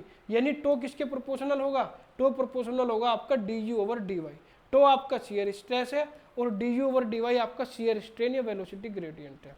और इस प्रोपोर्शनल को साइन को हटाने के लिए हम क्या करते हैं, एक कांस्टेंट का यूज करते हैं म्यू का, और ये म्यू क्या है आपका, यही म्यू क्या है आपका, डायनेमिक विस्कोसिटी। क्या है, डायनेमिक विस्कोसिटी। ठीक है, अब बात करते हैं देखिए application, give the application of Newton's law of viscosity. Newton's law of viscosity के एप्लीकेशन का क्या है, क्या का इनका यूज करते हैं।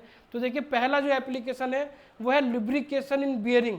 बियरिंग के अंदर हम जब लुब्रिकेशन करते हैं, वो क्यों करते हैं, बियरिंग के अंदर लुब्रिकेशन से फ्लूइड की लेयर बन जाती है और एक लेयर दूसरी लेयर का क्या करती है, रजिस्ट करने की कोशिश करती हैं। तो एक तो आ गया लुब्रिकेशन इन बियरिंग। नेक्स्ट आता है relative movement between two plates.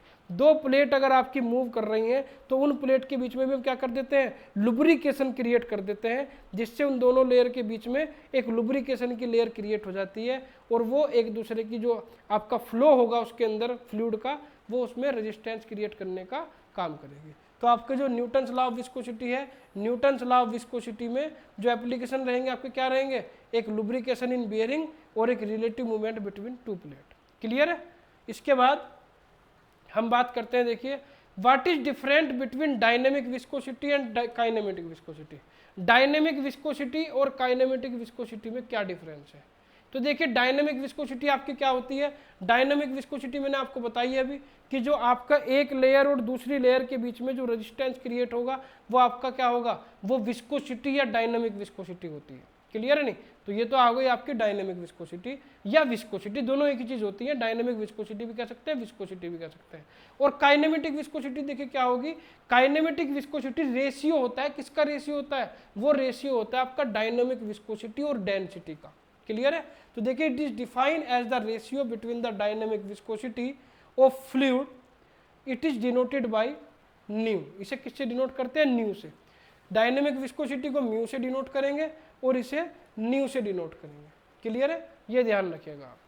ये किसका रेशियो होता है, काइनेमेटिक विस्कोसिटी रेशियो होता है आपका डायनेमिक विस्कोसिटी और डेंसिटी का। नेक्स्ट क्वेश्चन आता है state pascal law. Pascal law क्या है, देखिए पास्कल लॉ क्या होता है, पास्कल लॉ ये कहता है कि किसी भी स्टैटिक फ्लूइड में, स्टैटिक फ्लूइड का मतलब जो फ्लूइड फ्लो ना कर रहा हो, किसी भी स्टैटिक फ्लूइड में अगर मैं किसी एलिमेंट को डाल दूं तो उस एलिमेंट पर तीनों डायरेक्शन में इक्वल फोर्स लगेगा, तीनों डायरेक्शन से इक्वल फोर्स लगेगा। तो देखिए pascal law state that the pressure at any point in a static fluid is equal in all direction. Static fluid में जो प्रेशर अप्लाई होगा किसी भी पॉइंट पर वो सभी डायरेक्शन में सेम अप्लाई होगा, ये पास्कल लॉ है आपका, ठीक है। नेक्स्ट है discuss the equation of continuity. Continuity equation क्या है? देखिए कंटिन्यूटी इक्वेशन क्या कहती है, कंटिन्यूटी इक्वेशन ये कहती है कि कोई भी फ्लूइड अगर फ्लो कर रहा है तो जब फ्लूइड आपका फ्लो करेगा तो क्या होगा, तो आपके फ्लूइड में जब आपका जब फ्लूइड फ्लो करेगा तो उसका रेट जो होगा, उसका जो डिस्चार्ज का जो रेट होगा, यानी प्रति मिनट कितना वाटर फ्लो कर रहा है वो हर पॉइंट पर इक्वल होगा, वो हर पॉइंट पर इक्वल होगा। चाहे आप एक जगह पाइप का साइज बड़ा कर दें, एक जगह पाइप का साइज छोटा कर दें, लेकिन जितना आपका जो है रेट रहेगा पर मिनट, जितना वाटर एंटर करेगा उतना ही वाटर पर मिनट आपका बाहर निकलेगा। क्लियर है? ये कंटिन्यूटी इक्वेशन है आपकी। तो देखिए the equation based on the principle of conservation of mass, ये मास के कंजर्वेशन पर डिपेंड करती है और इसे कंटिन्यूटी इक्वेशन कहते हैं जो मास के कंजर्वेशन पर के प्रिंसिपल पर डिपेंड करेगी, बेस होगी। देखिए for a fluid flowing through the pipe at all the cross section the quantity of fluid per second is constant, यानी सभी क्रॉस सेक्शन में, जैसे मैं किस तरह का पाइप ले लेता हूं इस तरह का, देखिए यहाँ पर क्रॉस सेक्शन छोटा है, यहाँ पर क्रॉस सेक्शन बड़ा है, तो जितना पर सेकंड वाटर यहाँ से फ्लो होगा उतना ही पर सेकंड यहाँ से फ्लो होगा, ठीक है नहीं। यहाँ से ये फॉर्मूला निकल के आता है कि A1 V1 is equal to A2 V2। A1 इसका एरिया है, V1 यहाँ वेलोसिटी है फ्लो की, A2 क्या है, इसका एरिया है और V2 इसकी वेलोसिटी है, ये भी लिख सकते हैं आप। अब बात करते हैं, देखिए what are Newtonian and non Newtonian fluid. Newtonian और नॉन न्यूटोनियन फ्लूइड क्या है? देखिए मैंने आपको भी एक लॉ पढ़ाया था, न्यूटन्स लॉ ऑफ विस्कोसिटी। तो देखिए जो फ्लूइड आपके न्यूटन्स लॉ को फॉलो करते हैं वो आपके न्यूटोनियन फ्लूइड कहलाएंगे, और जो न्यूटन्स लॉ को फॉलो नहीं करते वो नॉन न्यूटोनियन फ्लूइड कहलाएंगे। या ऐसे भी कह सकते हैं कि अगर किसी फ्लूइड में शियर स्ट्रेस आपकी वेलोसिटी ग्रेडियंट या शियर स्ट्रेन के प्रोपोर्शनल है तो वो आपका क्या होगा, वो न्यूटोनियन फ्लूइड होगा। और अगर आपकी शियर स्ट्रेस वेलोसिटी ग्रेडियंट या शियर स्ट्रेन के प्रोपोर्शनल नहीं है तो आपका क्या कहलाएगा, वो आपका नॉन न्यूटोनियन फ्लूइड कहलाएगा, ये भी कह सकते हैं। नेक्स्ट आपका आता है, देखिए what are hydraulic turbine. Hydraulic turbine क्या है, ठीक है। तो देखिए हाइड्रोलिक टरबाइन क्या करता है, हाइड्रोलिक टरबाइन आपकी हाइड्रोलिक एनर्जी को मैकेनिकल एनर्जी में कन्वर्ट करता है, फिर हम अल्टरनेटर के थ्रू उस मैकेनिकल एनर्जी को इलेक्ट्रिकल एनर्जी में कन्वर्ट कर लेते हैं। तो ध्यान रखिएगा, hydraulic machine which convert hydraulic energy into mechanical energy. Hydraulic machine आपकी इस तरह की मशीन है जो हाइड्रोलिक एनर्जी को मैकेनिकल एनर्जी में कन्वर्ट करती है, ठीक है। नेक्स्ट क्वेश्चन देखते हैं, what is Francis turbine. Francis turbine क्या है, देखिए आपका, देखिए फ्रांसिस टरबाइन आपका इनवर्ड फ्लो टरबाइन होगा। कैसा होगा, इनवर्ड टरबाइन होगा। इनवर्ड का मतलब होता है कि आपका जो पानी बाहर से अंदर की ओर जाएगा, बाहर से अंदर की ओर जाएगा, इसलिए उसे इनवर्ड कहते हैं। नेक्स्ट है mix flow reaction turbine. Mix flow है, मिक्स फ्लो का मतलब क्या है कि जो उसका जाने का फ्लो है वो अलग होगा और आने का फ्लो अलग होगा, ठीक है। और रिएक्शन टरबाइन का मतलब होता है, रिएक्शन टरबाइन उसे कहते हैं जिसमें काइनेटिक एनर्जी और प्रेशर एनर्जी दोनों का यूज होता है, ठीक। तो फ्रांसिस टरबाइन आपका क्या होगा, inward mix flow reaction turbine होगा, in which water radially enter at its outer periphery and leaves axially at its centre. वो आउटर पेरिफेरी से जो आपका एंटर करेगा वो रेडियली एंटर करेगा, और जब बाहर निकलेगा उसके सेंटर से तो एक्सियली बाहर निकलेगा, इसीलिए इसे मिक्स फ्लो कहते हैं। और आउटर से इनर जा रहा है तो इसीलिए इसे क्या कहते हैं, इनवर्ड कहते हैं, ठीक है। तो देखिए what are the various component of Francis turbine. Francis turbine के जो कंपोनेंट रहते हैं, देखिए एक रहता है स्क्रोल केसिंग, एक ड्राफ्ट ट्यूब, एक गाइड ब्लेड, एक स्टेशनरी ब्लेड, एक पेन स्टोर, एक रनर। 6 कंपोनेंट इसके मेन रहते हैं, 6 के 6 का नाम आप याद कर लीजिएगा, ठीक है। वन शॉट वीडियो में भी आपने अगर देखी होगी वन शॉट वीडियो, उसमें मैंने सबके बारे में अच्छे से एक्सप्लेन किया है इसमें से। नेक्स्ट आपका आता है, देखिए water hydraulic pump. Hydraulic pump क्या है, देखिए हाइड्रोलिक पंप आपका क्या करता है, हाइड्रोलिक पंप आपकी मैकेनिकल एनर्जी को हाइड्रोलिक एनर्जी में कन्वर्ट करता है। क्या करता है, हाइड्रोलिक पंप मैकेनिकल एनर्जी को हाइड्रोलिक एनर्जी में कन्वर्ट करता है, या कह सकते हैं कि मैकेनिकल एनर्जी को प्रेशर एनर्जी में कन्वर्ट करता है, ठीक है। तो देखिए hydraulic pump transfer fluid by converting the mechanical energy to pressure energy या हाइड्रोलिक एनर्जी। यानी हाइड्रोलिक पंप क्या करता है, ट्रांसफर करता है फ्लूइड को। कैसे ट्रांसफर करता है? मैकेनिकल एनर्जी को हाइड्रोलिक एनर्जी या प्रेशर एनर्जी में कन्वर्ट करके। नेक्स्ट आता है what are centrifugal pump. Centrifugal pump, देखिए ये पंप है तो सीधी सी बात है मैकेनिकल एनर्जी को प्रेशर एनर्जी में कन्वर्ट कर रहा होगा, लेकिन कैसे कर रहा है? ये कर रहा है उस पर सेंट्रीफ्यूगल फोर्स लगाकर, सेंट्रीफ्यूगल फोर्स लगाकर करता है, इसलिए सेंट्रीफ्यूगल पंप कहते हैं। ठीक है, तो देखिए centrifugal pump is a hydraulic machine which convert mechanical energy into hydraulical energy using centrifugal force acting on the fluid. Fluid पर सेंट्रीफ्यूगल फोर्स लगाकर वो मैकेनिकल एनर्जी को हाइड्रोलिक एनर्जी में कन्वर्ट कर रहा है, इसलिए इसे क्या कहते हैं? सेंट्रीफ्यूगल पंप कहते हैं। ठीक है, नेक्स्ट आता है what are reciprocating pump. Reciprocating pump क्या है? What are reciprocating pump. देखिए रेसिप्रोकेटिंग पंप क्या होगा? रेसिप्रोकेटिंग पंप भी आपकी मैकेनिकल एनर्जी को हाइड्रोलिक या प्रेशर एनर्जी में कन्वर्ट करेगा, लेकिन कैसे करेगा? वो करेगा सिलेंडर पिस्टन के थ्रू रेसिप्रोकेटिंग मोशन से। तो देखिए a reciprocating pump is a device that convert mechanical energy into hydraulic energy by sucking the liquid into a cylinder. कैसे? सिलेंडर के अंदर लिक्विड को सक करके क्या करेगा? वो मैकेनिकल एनर्जी को प्रेशर एनर्जी में कन्वर्ट करेगा। In this pump A piston reciprocate which use thrust on the liquid and increase is hydraulic energy. क्या करता है? पिस्टन सिलेंडर के अंदर रेसिप्रोकेट करेगा और फ्लूइड के ऊपर प्रेशर अप्लाई करेगा। उसी प्रेशर अप्लाई करने की वजह से आपको जो फ्लूइड होगा उसकी प्रेशर एनर्जी या हाइड्रोलिक एनर्जी इंक्रीज हो जाएगी। ठीक है, नेक्स्ट आपका आता है, देखिए लास्ट क्वेश्चन है 4th यूनिट का, इसके बाद हम लास्ट 5th यूनिट पे आ जाएंगे। What do you mean bye hydraulic lift. Hydraulic lift क्या है? तो देखिए हाइड्रोलिक लिफ्ट आपकी एक हाइड्रोलिक मशीन है जो गुड्स या पैसेंजर को मल्टी स्टोरी बिल्डिंग में एक फ्लोर से दूसरे फ्लोर पर ले जाने का काम करती है। ठीक है, तो देखिए the hydraulic lift is a device use to lift और bring down passenger and load from one floor to another in multi storey building. किसी भी मल्टी स्टोरी बिल्डिंग में एक फ्लोर से दूसरे फ्लोर पर ले जाने के लिए पैसेंजर को या सामान को किसकी आवश्यकता पड़ेगी? किससे करेंगे हम? लिफ्ट से करेंगे। क्लियर है, तो ये कहलाएगी आपकी हाइड्रोलिक लिफ्ट। इसके बाद आपकी यूनिट 5 शुरू होती है। यूनिट 5 आपको 5 यूनिट की मैं वन शॉट करा चुका हूँ। आपको अगर किसी भी 2 मार्क्स के क्वेश्चन में कोई डाउट है तो आप सबसे पहले वन शॉट देखें। देखिए अगर आपको अच्छे नंबर लाने हैं तो पहले आपको लगभग 2-2 ढाई घंटे की वन शॉट है, आप उन्हें देखें, उसके बाद ये 2-2 मार्क्स की देखें। इन्हें कवर कर लेंगे आप तो आप आराम से पूरा पोर्शन पूरा पेपर कवर कर लेंगे, कोई भी क्वेश्चन आपका नहीं छूटेगा।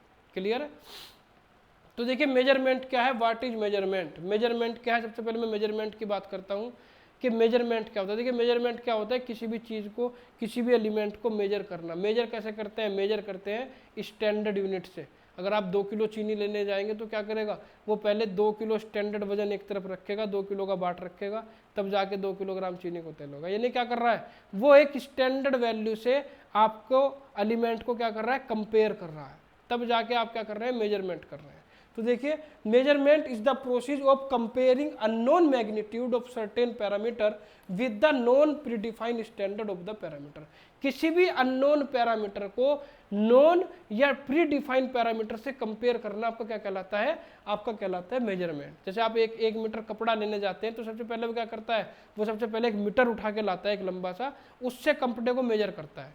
यानी कपड़ा जो है आपका वो अननोन पैरामीटर है, और जो वो मीटर है जिससे वो मेजर कर रहा है वो आपका प्री डिफाइंड पैरामीटर है, उससे वो मेजर करता है, तब कहता भी लो भी अपना 1 मीटर कपड़ा लो। ठीक है नहीं, तो ऐसे होता है जी मेजरमेंट। नेक्स्ट आता है आपका define error of measurement. Error आप जानते होंगे, त्रुटि। एरर ऑफ मेजरमेंट मतलब आपको मान लिया 1 किलो चीनी लानी है और आप कितनी ले आए? उसने दे दी आपको 900 ग्राम, तो उसके अंदर कितनी एरर हो गई? उसके अंदर 100 ग्राम की एरर हो गई। परसेंटेज में निकालेंगे तो वो आएगी आपकी 10%। ठीक है, तो एरर क्या होगी? आपकी ट्रू वैल्यू और मेजरमेंट वैल्यू का डिफरेंस। ठीक है, तो देखिए error of measurement is the difference between the true value of size being measured and the value measured by the measurement. Measurement से जो आपने वैल्यू मेजर की और जो आपकी ट्रू वैल्यू थी, उन दोनों का जो डिफरेंस होगा, उन दोनों का डिफरेंस आपका क्या कहलाएगा? एरर कहलाएगा। नेक्स्ट है explain the calibration in measurement. Explain the calibration in measurement. देखिए कैलिब्रेशन क्या होता है? कैलिब्रेशन इंस्ट्रूमेंट का होता है, जिस इंस्ट्रूमेंट से आप मेजरमेंट कर रहे हैं। आप क्या करते हैं? किसी भी एलिमेंट को मेजर करने से पहले इंस्ट्रूमेंट का कैलिब्रेशन करते हैं। इंस्ट्रूमेंट में देखते हैं उसकी कितनी एक्यूरेसी है। ठीक है नहीं, उसकी एक्यूरेसी को हाई करना, उसके प्रिसीजन को बढ़ाना आपका कैलिब्रेशन कहलाता है। ठीक है, तो देखिए calibration is the process of testing और restoring the accuracy of instrument और measuring equipment by comparing it with an established standard of ensure that it is operating safely and efficiently। सबसे पहले हम क्या करते हैं, कैलिब्रेशन आपका वो प्रोसेस है जो किसी भी इंस्ट्रूमेंट की एक्यूरेसी को बढ़ाने का काम करता है, उसे चेक करने का काम करता है। जैसे कि मान लिया आपके पास 2 किलो का कोई बाट है और आपको कोई कंप्यूटर का कांटा है, आप उसके कंप्यूटर के कांटे का कैलिब्रेशन करना है, आपको चेक करना है कि आपका कंप्यूटर का कांटा कितनी एक्यूरेसी दे रहा है। तो जो आपका स्टैंडर्ड 2 किलो का बाट है, हम क्या करेंगे, हम उस कंप्यूटर के कांटे पर रखेंगे, फिर देखेंगे कि वो 2 किलो के बाट का कितना वजन शो कर रहा है। तो वहाँ से उसकी एक्यूरेसी पता चल जाती है, उसमें कोई त्रुटि है, किसी तरह की एरर है, तो हम मेजर करने से पहले उसे दूर कर लेते हैं, तब जाके उस इंस्ट्रूमेंट का यूज करते हैं। वो मेथड आपका, वो प्रोसेस कहलाता है कैलिब्रेशन। क्लियर? नेक्स्ट देखिए इसके अंदर आता है डिफाइन प्रेशर। प्रेशर आप सबको पता है प्रेशर क्या होता है, प्रेशर होता है applied force per unit area. ठीक है, तो देखिए pressure is defined as the force acting per unit area, it is normal force exerted by a medium और ए यूनिट एरिया। यानी पर यूनिट एरिया में जितना अप्लाइड फोर्स होगा आपका, वो आपका प्रेशर कहलाएगा, और इसकी यूनिट होगी न्यूटन पर मीटर स्क्वायर, न्यूटन पर एमएम स्क्वायर, न्यूटन पर मीटर स्क्वायर, कुछ भी हो सकती है। नेक्स्ट है what is burden tube pressure gauge. What is burden tube pressure gauge? देखिए बर्डन ट्यूब प्रेशर गेज आपका इस तरह का प्रेशर गेज होगा जिसमें बिना किसी पावर के आप क्या कर सकते हैं, प्रेशर को मेजर कर सकते हैं। बर्डन ट्यूब प्रेशर गेज में आप बिना किसी पावर के प्रेशर को क्या कर सकते हैं, मेजर कर सकते हैं, वो कहलाएगा आपका बर्डन ट्यूब प्रेशर गेज। तो देखिए a burden tube pressure gauge is a mechanical pressure measuring instrument that read the pressure without requiring any electric power. बिना किसी इलेक्ट्रिक पावर के आप प्रेशर को मेजर कर सकते हैं, किसके द्वारा, बर्डन ट्यूब प्रेशर गेज के। नेक्स्ट आता है आपका what do you understand by manometers. Manometer क्या होता है आपका?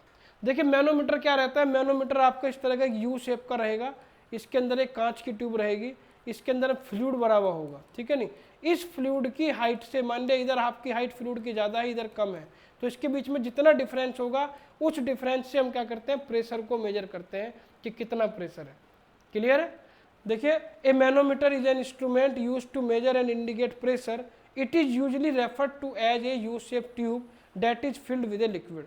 इससे हम प्रेशर को मेजरमेंट करते हैं और उसके अंदर एक यू ट्यूब होती है, एक यू शेप की ट्यूब होगी जिसके अंदर क्या होगा, लिक्विड भरा हुआ होगा, और they measure the unknown pressure by balancing against the gravitational force of liquid head. जो आपके लिक्विड के हेड होंगे, इस लिक्विड के हेड से, जैसे आपकी ये इस तरह की ट्यूब है, इस ट्यूब में मान लिया एक लिक्विड आपका यहाँ तक है और दूसरा लिक्विड आपका यहाँ तक है, तो ये आपका जैसे मान लिया ये पॉइंट है, ये हो जाएगा आपका H1, ये हो जाएगा आपका यहाँ से H2। तो इन दोनों के बीच का जो डिफरेंस रहेगा, इसी डिफरेंस से मैं क्या निकालता हूँ, प्रेशर को मेजर करता हूँ। ये आता है आपका मैनोमीटर।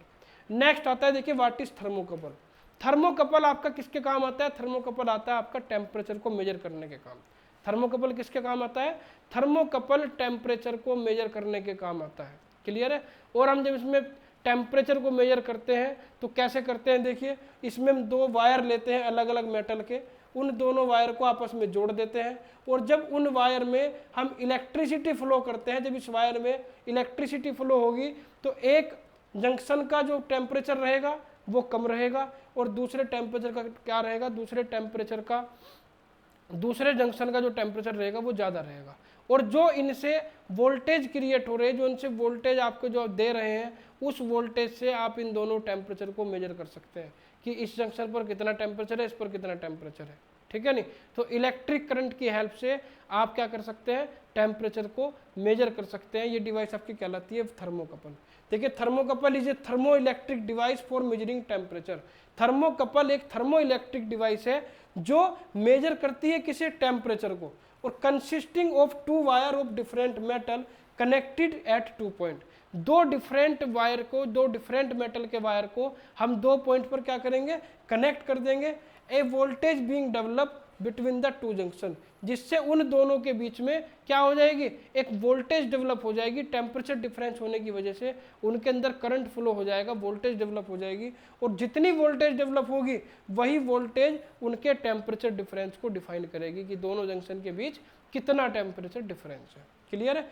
नेक्स्ट आता है डिफाइन वेंचुरीमीटर, एक आता है व्हाट इज ओरिफाइस मीटर। देखिए वेंचुरीमीटर और ओरिफाइस मीटर जो है आपका, वो किसके काम आते हैं, वो आपके जो फ्लूइड का फ्लो है उस फ्लूइड के फ्लो रेट को मेजर करने के काम आते हैं। ध्यान रखिएगा, वेंचुरीमीटर और ओरिफाइस मीटर किस लिए काम आते हैं, वेंचुरीमीटर और ओरिफाइस मीटर आपके फ्लूइड के फ्लो को, फ्लूइड का जो फ्लो रेट होगा उसे मेजर करने के काम आएगा।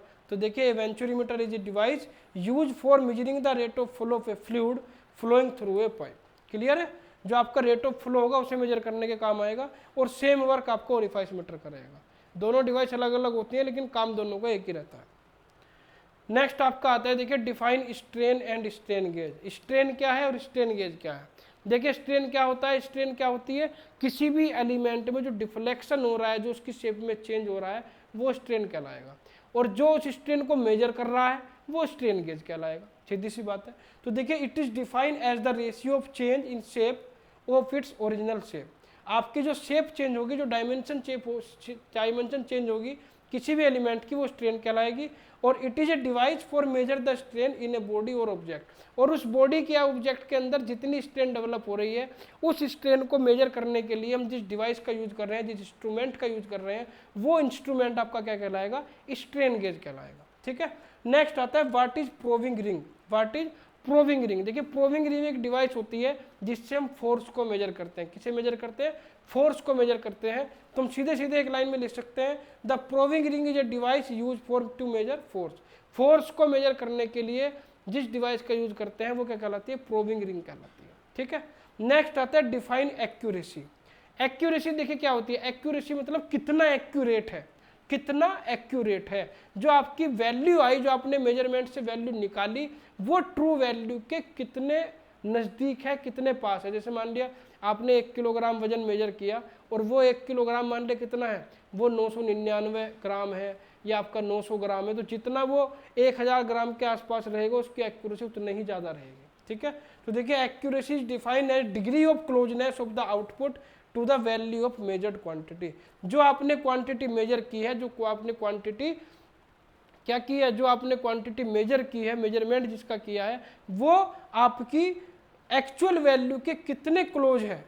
ठीक है नहीं, वो उसकी क्या कहलाएगी, एक्यूरेसी कहलाएगी। जितनी ज़्यादा क्लोज होगी उतनी एक्यूरेसी ज़्यादा होगी, और जितनी उसकी क्लोजनेस घटती चली जाएगी उतनी एक्यूरेसी उसकी डाउन होती चली जाएगी। नेक्स्ट आपका आता है डिफाइन प्रीसीजन। प्रीसीजन क्या होता है, देखिए प्रीसीजन क्या होता है आपका, कि जो आपका आउटपुट है, कोई भी इंस्ट्रूमेंट जो आपका आउटपुट दे रहा है वो सेम इनपुट पर बार बार वही आउटपुट दे रहा है या नहीं दे रहा है। अगर बार बार वही आउटपुट दे रहा है तो वो उसकी क्या कहलाते हैं, वो उसकी जो क्वालिटी है वो प्रीसीजन कहलाती है। ठीक है। तो देखिए precision is defined as the ability to reproduce the same output repeatedly for the same input. Same input पर आपको बार बार अगर वही आउटपुट रिपीट हो रहा है तो वो आपका क्या कहलाएगा, प्रीसीजन कहलाएगा। ठीक है।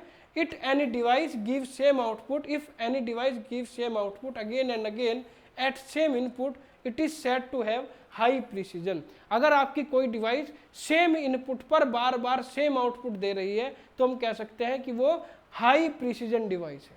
क्लियर है, ये आता है। नेक्स्ट है define between accuracy and precision. दोनों चीज़ें मैं पढ़ा चुका हूँ कि एक्यूरेसी क्या है और प्रीसीजन क्या है, उन दोनों की डेफिनेशन देनी है, वो इनका डिफरेंस है। क्लियर है, बार बार समझाने की जरूरत नहीं है, वो आप समझ गए होंगे।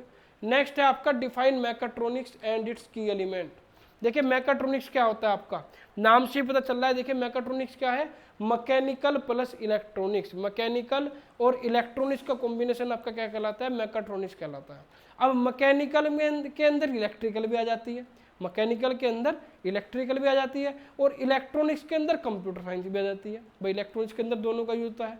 तो यानी इलेक्ट्रिकल, मैकेनिकल, आपका इलेक्ट्रॉनिक्स और आपका कंप्यूटर साइंस, इन चारों का कॉम्बिनेशन जो होगा वो क्या कहलाएगा, मैकाट्रॉनिक्स कहलाएगा।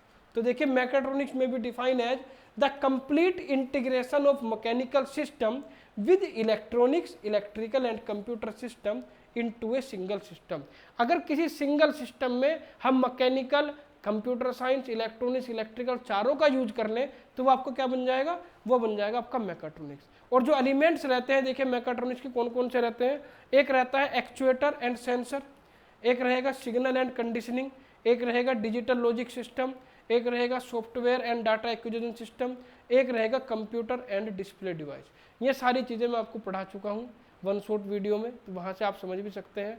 अगर आपने देखी होगी वन शॉट वीडियो तो आप पांचों के बारे में अच्छी तरह जानते भी होंगे। ये पांचों के पांचों आपके मैकाट्रॉनिक्स के एलिमेंट होते हैं। नेक्स्ट आपका आता है देखिए डिफाइन ऑटोट्रॉनिक्स। एक है ऑटोट्रॉनिक्स, एक है एवियोनिक्स, एक है बायोनिक्स। तीनों के बारे में एक साथ समझा दूंगा। देखिए ऑटोट्रॉनिक्स यानी ऑटोमोबाइल और इलेक्ट्रॉनिक्स का कॉम्बिनेशन क्या कहलाएगा, आपको ऑटोट्रॉनिक्स कहलाएगा। ऑटोमोबाइल और इलेक्ट्रॉनिक्स का कॉम्बिनेशन आपका ऑटोट्रॉनिक्स कहलाएगा। ऑटोमोबाइल में जितने भी इलेक्ट्रॉनिक डिवाइस का यूज करते हैं वो सब ऑटोट्रॉनिक्स के अकॉर्डिंग ही करते हैं।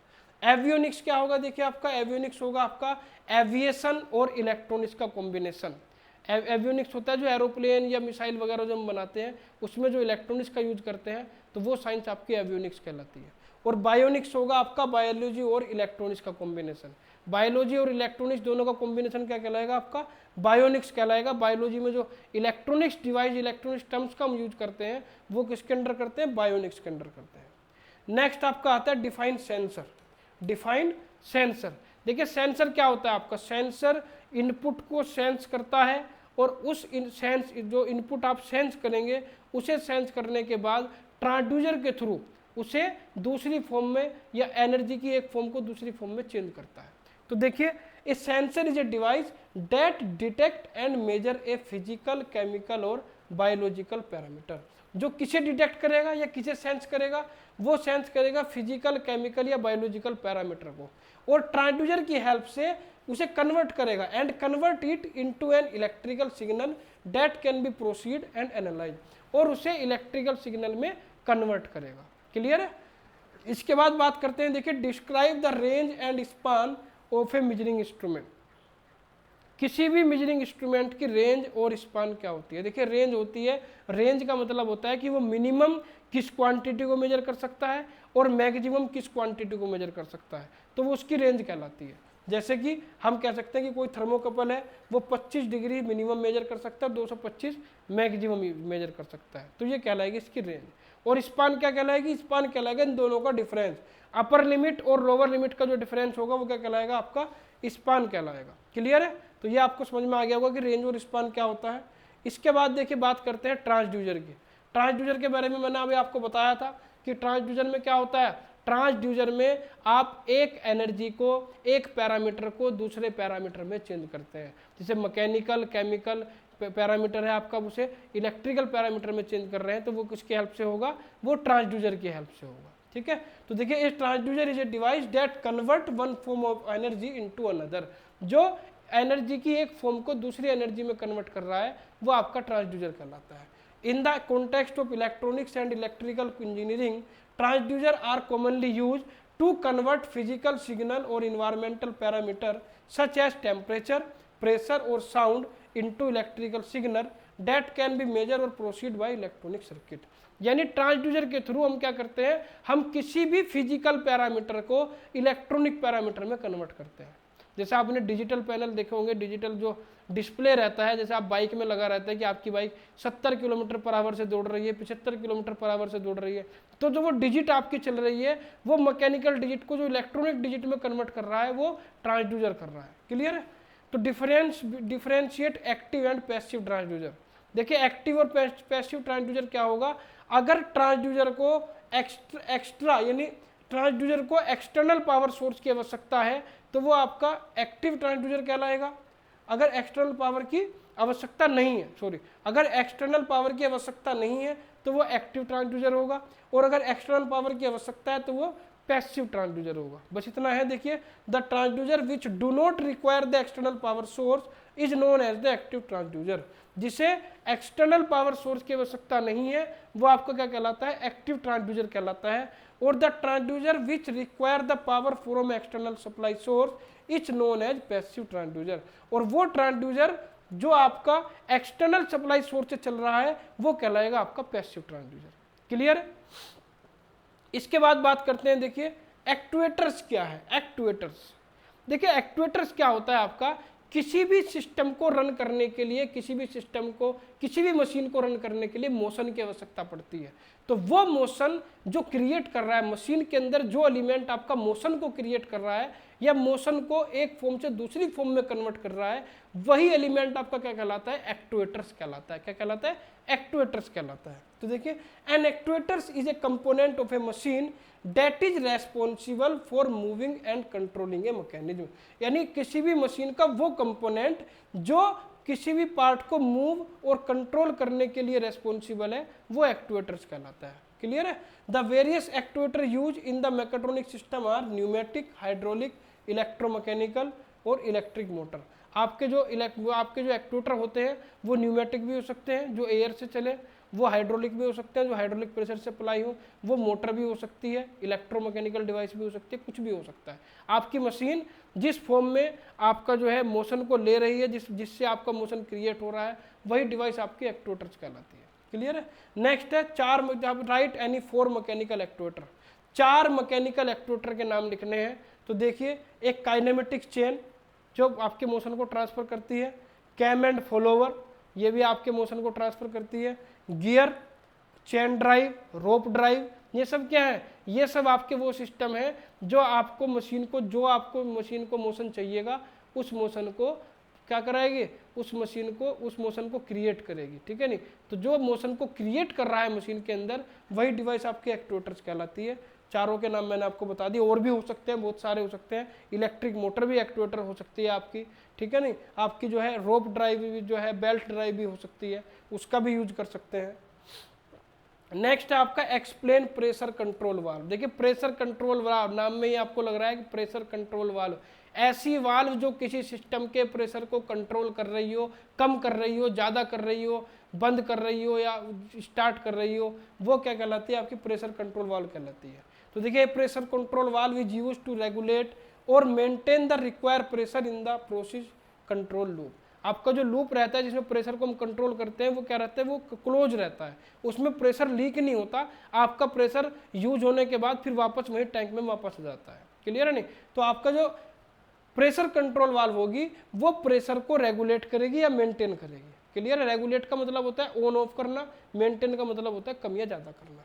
नेक्स्ट है एक्सप्लेन डायरेक्शन कंट्रोल वाल्व। देखिए डायरेक्शन कंट्रोल वाल्व क्या होगी आपकी, डायरेक्शन कंट्रोल वाल्व, ये डायरेक्शन कंट्रोल वाल्व किसी भी फ्लूइड को डायरेक्शन देगी कि आपको किस डायरेक्शन में प्रेशर अप्लाई करना है। जिस डायरेक्शन में आपको प्रेशर अप्लाई करना है उसी डायरेक्शन में आपके फ्लूइड को प्रेशर को भेजेगी। ठीक है नहीं, तो देखिए direction control valve are used to control the distribution of energy in a fluid power system. Direction control valve क्या करती है, वो डिस्ट्रीब्यूशन करती है एनर्जी का किसी भी पावर सिस्टम में। किस डायरेक्शन में आपको एनर्जी को भेजना है, उस एनर्जी उसी डायरेक्शन में जो भेजने का काम करेगी वो कौन करेगी, डायरेक्शन कंट्रोल वाल्व करेगी। और they provide the direction to the fluid and allow the flow in a particular direction. They provide the direction to the fluid, ये क्या करेगी, ये फ्लूइड को डायरेक्शन प्रोवाइड करेगी and allow the flow in a particular direction, और एक particular direction में allow करेगी कि उस पर्टिकुलर डायरेक्शन में आपका फ्लूइड फ्लो करे। क्लियर है। अब नेक्स्ट देखिए, लास्ट है ये 2 क्वेश्चन आपके बचते हैं। What is accumulator. तो देखिए एक्यूमुलेटर क्या होता है, एक्यूमुलेटर एक आपका टैंक रहता है। वो टैंक क्या करता है, वो टैंक आपकी एनर्जी को स्टोर करने का काम करता है। वो टैंक क्या करता है, वो टैंक आपकी एनर्जी को स्टोर करने का काम करता है। जैसे आपका फ्लूइड प्रेशर होता है, जब हम लिफ्ट से ऊपर जाते हैं तो क्या होता है, जब हम लिफ्ट से ऊपर जाते हैं तो आपको प्रेशर अप्लाई करना पड़ता है, और जब लिफ्ट से नीचे आते हैं तो प्रेशर को रिलीज करना होता है। तो जब हम उस प्रेशर को रिलीज करते हैं तो उस रिलीज प्रेशर को हम टैंक में ना पहुंचा के हम किसमें, एक्यूमुलेटर में स्टोर कर लेते हैं, और एक्यूमुलेटर में वो प्रेशर आपका एज इट इज एनर्जी सहित स्टोर हो जाता है। और जब आपके सिस्टम को ज़्यादा एनर्जी की आवश्यकता होती है तो हम एक्यूमुलेटर से उस एनर्जी का यूज कर लेते हैं। बिना किसी पंप के, बिना किसी एक्सटर्नल एनर्जी के एक्यूमुलेटर से आप प्रेशर को स्टोर करके यूज कर सकते हैं। ठीक है, तो ये प्रेशर स्टोरेज डिवाइस है आपकी। तो देखिए in hydraulic system accumulator are device use to store hydraulic energy in the form of pressurized fluid. Accumulator क्या करेगा, आपका इस तरह की डिवाइस है जो हाइड्रोलिक एनर्जी को प्रेशराइज फ्लूइड की फॉर्म में स्टोर करके रखेगा। क्लियर है? They act as a reservoir of a temporary storage system that help maintain system stability, improve efficiency and provide additional power when require. ये आपके सिस्टम की efficiency को इम्प्रूव करेगा, उसकी स्टेबिलिटी को बढ़ाएगा, और जब आपको ज़्यादा प्रेशर की आवश्यकता होगी तब आपको ज़्यादा प्रेशर भी प्रोवाइड कराएगा। क्लियर है? और लास्ट क्वेश्चन है आज का, व्हाट इज काइनेमेटिक लिंक। ये आपको देखिएगा 2 नंबर में आपको मिलेगा ये इस बार, what is kinematic link. Kinematic link क्या है? तो देखिए काइनेमेटिक लिंक क्या होता है आपका, किसी भी मशीन का मेंबर, किसी भी मशीन का ऐसा मेंबर जो किसी दूसरे मेंबर के रेस्पेक्ट में मोशन कर रहा हो, वो मेंबर आपका काइनेमेटिक लिंक या एलिमेंट कहलाएगा। ठीक है? तो देखिए each part of a machine which move relative to some other part of same machine is known as kinematic link और सिंपली लिंक और एलिमेंट। काइनेमेटिक लिंक भी कह सकते हैं, सिंपली लिंक भी और एलिमेंट भी। यानी मशीन का हर वो पार्ट जो दूसरे पार्ट के रेस्पेक्ट में रिलेटिव में क्या कर रहा है, मोशन कर रहा है, आपका काइनेमेटिक लिंक कहलाएगा। तो देखिए आपके 5 के 5 यूनिट के हम 2-2 नंबर के जो क्वेश्चन है, जो 14 नंबर का आज टारगेट था हमारा, वो हमने लगभग 2 घंटे में पूरा कर लिया है। ये 2 घंटे आपको 14 नंबर दिलाएंगे, 14 मार्क्स आपके यहीं से कवर होंगे। और मैं आशा करता हूँ कि जो इस बार का एग्जाम पेपर आएगा, सारे के सारे क्वेश्चन आपको एज इट इज यही मिलेंगे, आपको कोई भी क्वेश्चन इससे बाहर नहीं मिलेगा 2-2 मार्क्स का जो आएगा। तो आप इस वीडियो को जरूर देखें। और जो मैंने आपको बात बताई थी कि 1 अगस्त से हम जो न्यू बैच 2023-24 आपका बीटेक में एडमिशन ले रहा है, उनके लिए नया बैच लेकर आ रहे हैं, जिसमें हम लगभग सभी सब्जेक्ट कवर करेंगे, वो भी फ्री ऑफ कॉस्ट। आपको किसी भी तरह का कोई कोर्स खरीदने की आवश्यकता यहाँ पर नहीं पड़ेगी। तो आप ज़्यादा से ज़्यादा वो स्टूडेंट जो बीटेक में एडमिशन ले रहे हैं, उन्हें आप हमारे चैनल के लिंक को शेयर करें, जिससे वो उसे सब्सक्राइब कर सकें और आने वाली वीडियो का लाभ उठा सकें। आज के लिए इतना ही बच्चों, धन्यवाद। अपना फीडबैक ज़रूर दें, आपको वीडियो कैसी लग रही है। सबसे बच्चों आप कमेंट बहुत कम करते हैं, लाइक कर देते हैं वीडियो को, लेकिन कमेंट नहीं करते। आप कमेंट करेंगे तो हमें भी पता चलेगा कि वीडियो की क्वालिटी कैसी है, आपको समझ में आ रहा है या नहीं आ रहा है। कोई भी आपकी समस्या हो या कुछ आपकी कोई प्रॉब्लम हो तो वो भी आप कमेंट में लिख कर भेज सकते हैं। तो आज के लिए इतना ही। सक्सेस क्लासेस की ओर से आपको मैं शुभकामनाएं देता हूं कि आप एग्ज़ाम में अच्छे से एग्ज़ाम करें, अच्छे से अच्छे नंबर लाएं। तो आज के लिए इतना ही बच्चों, धन्यवाद।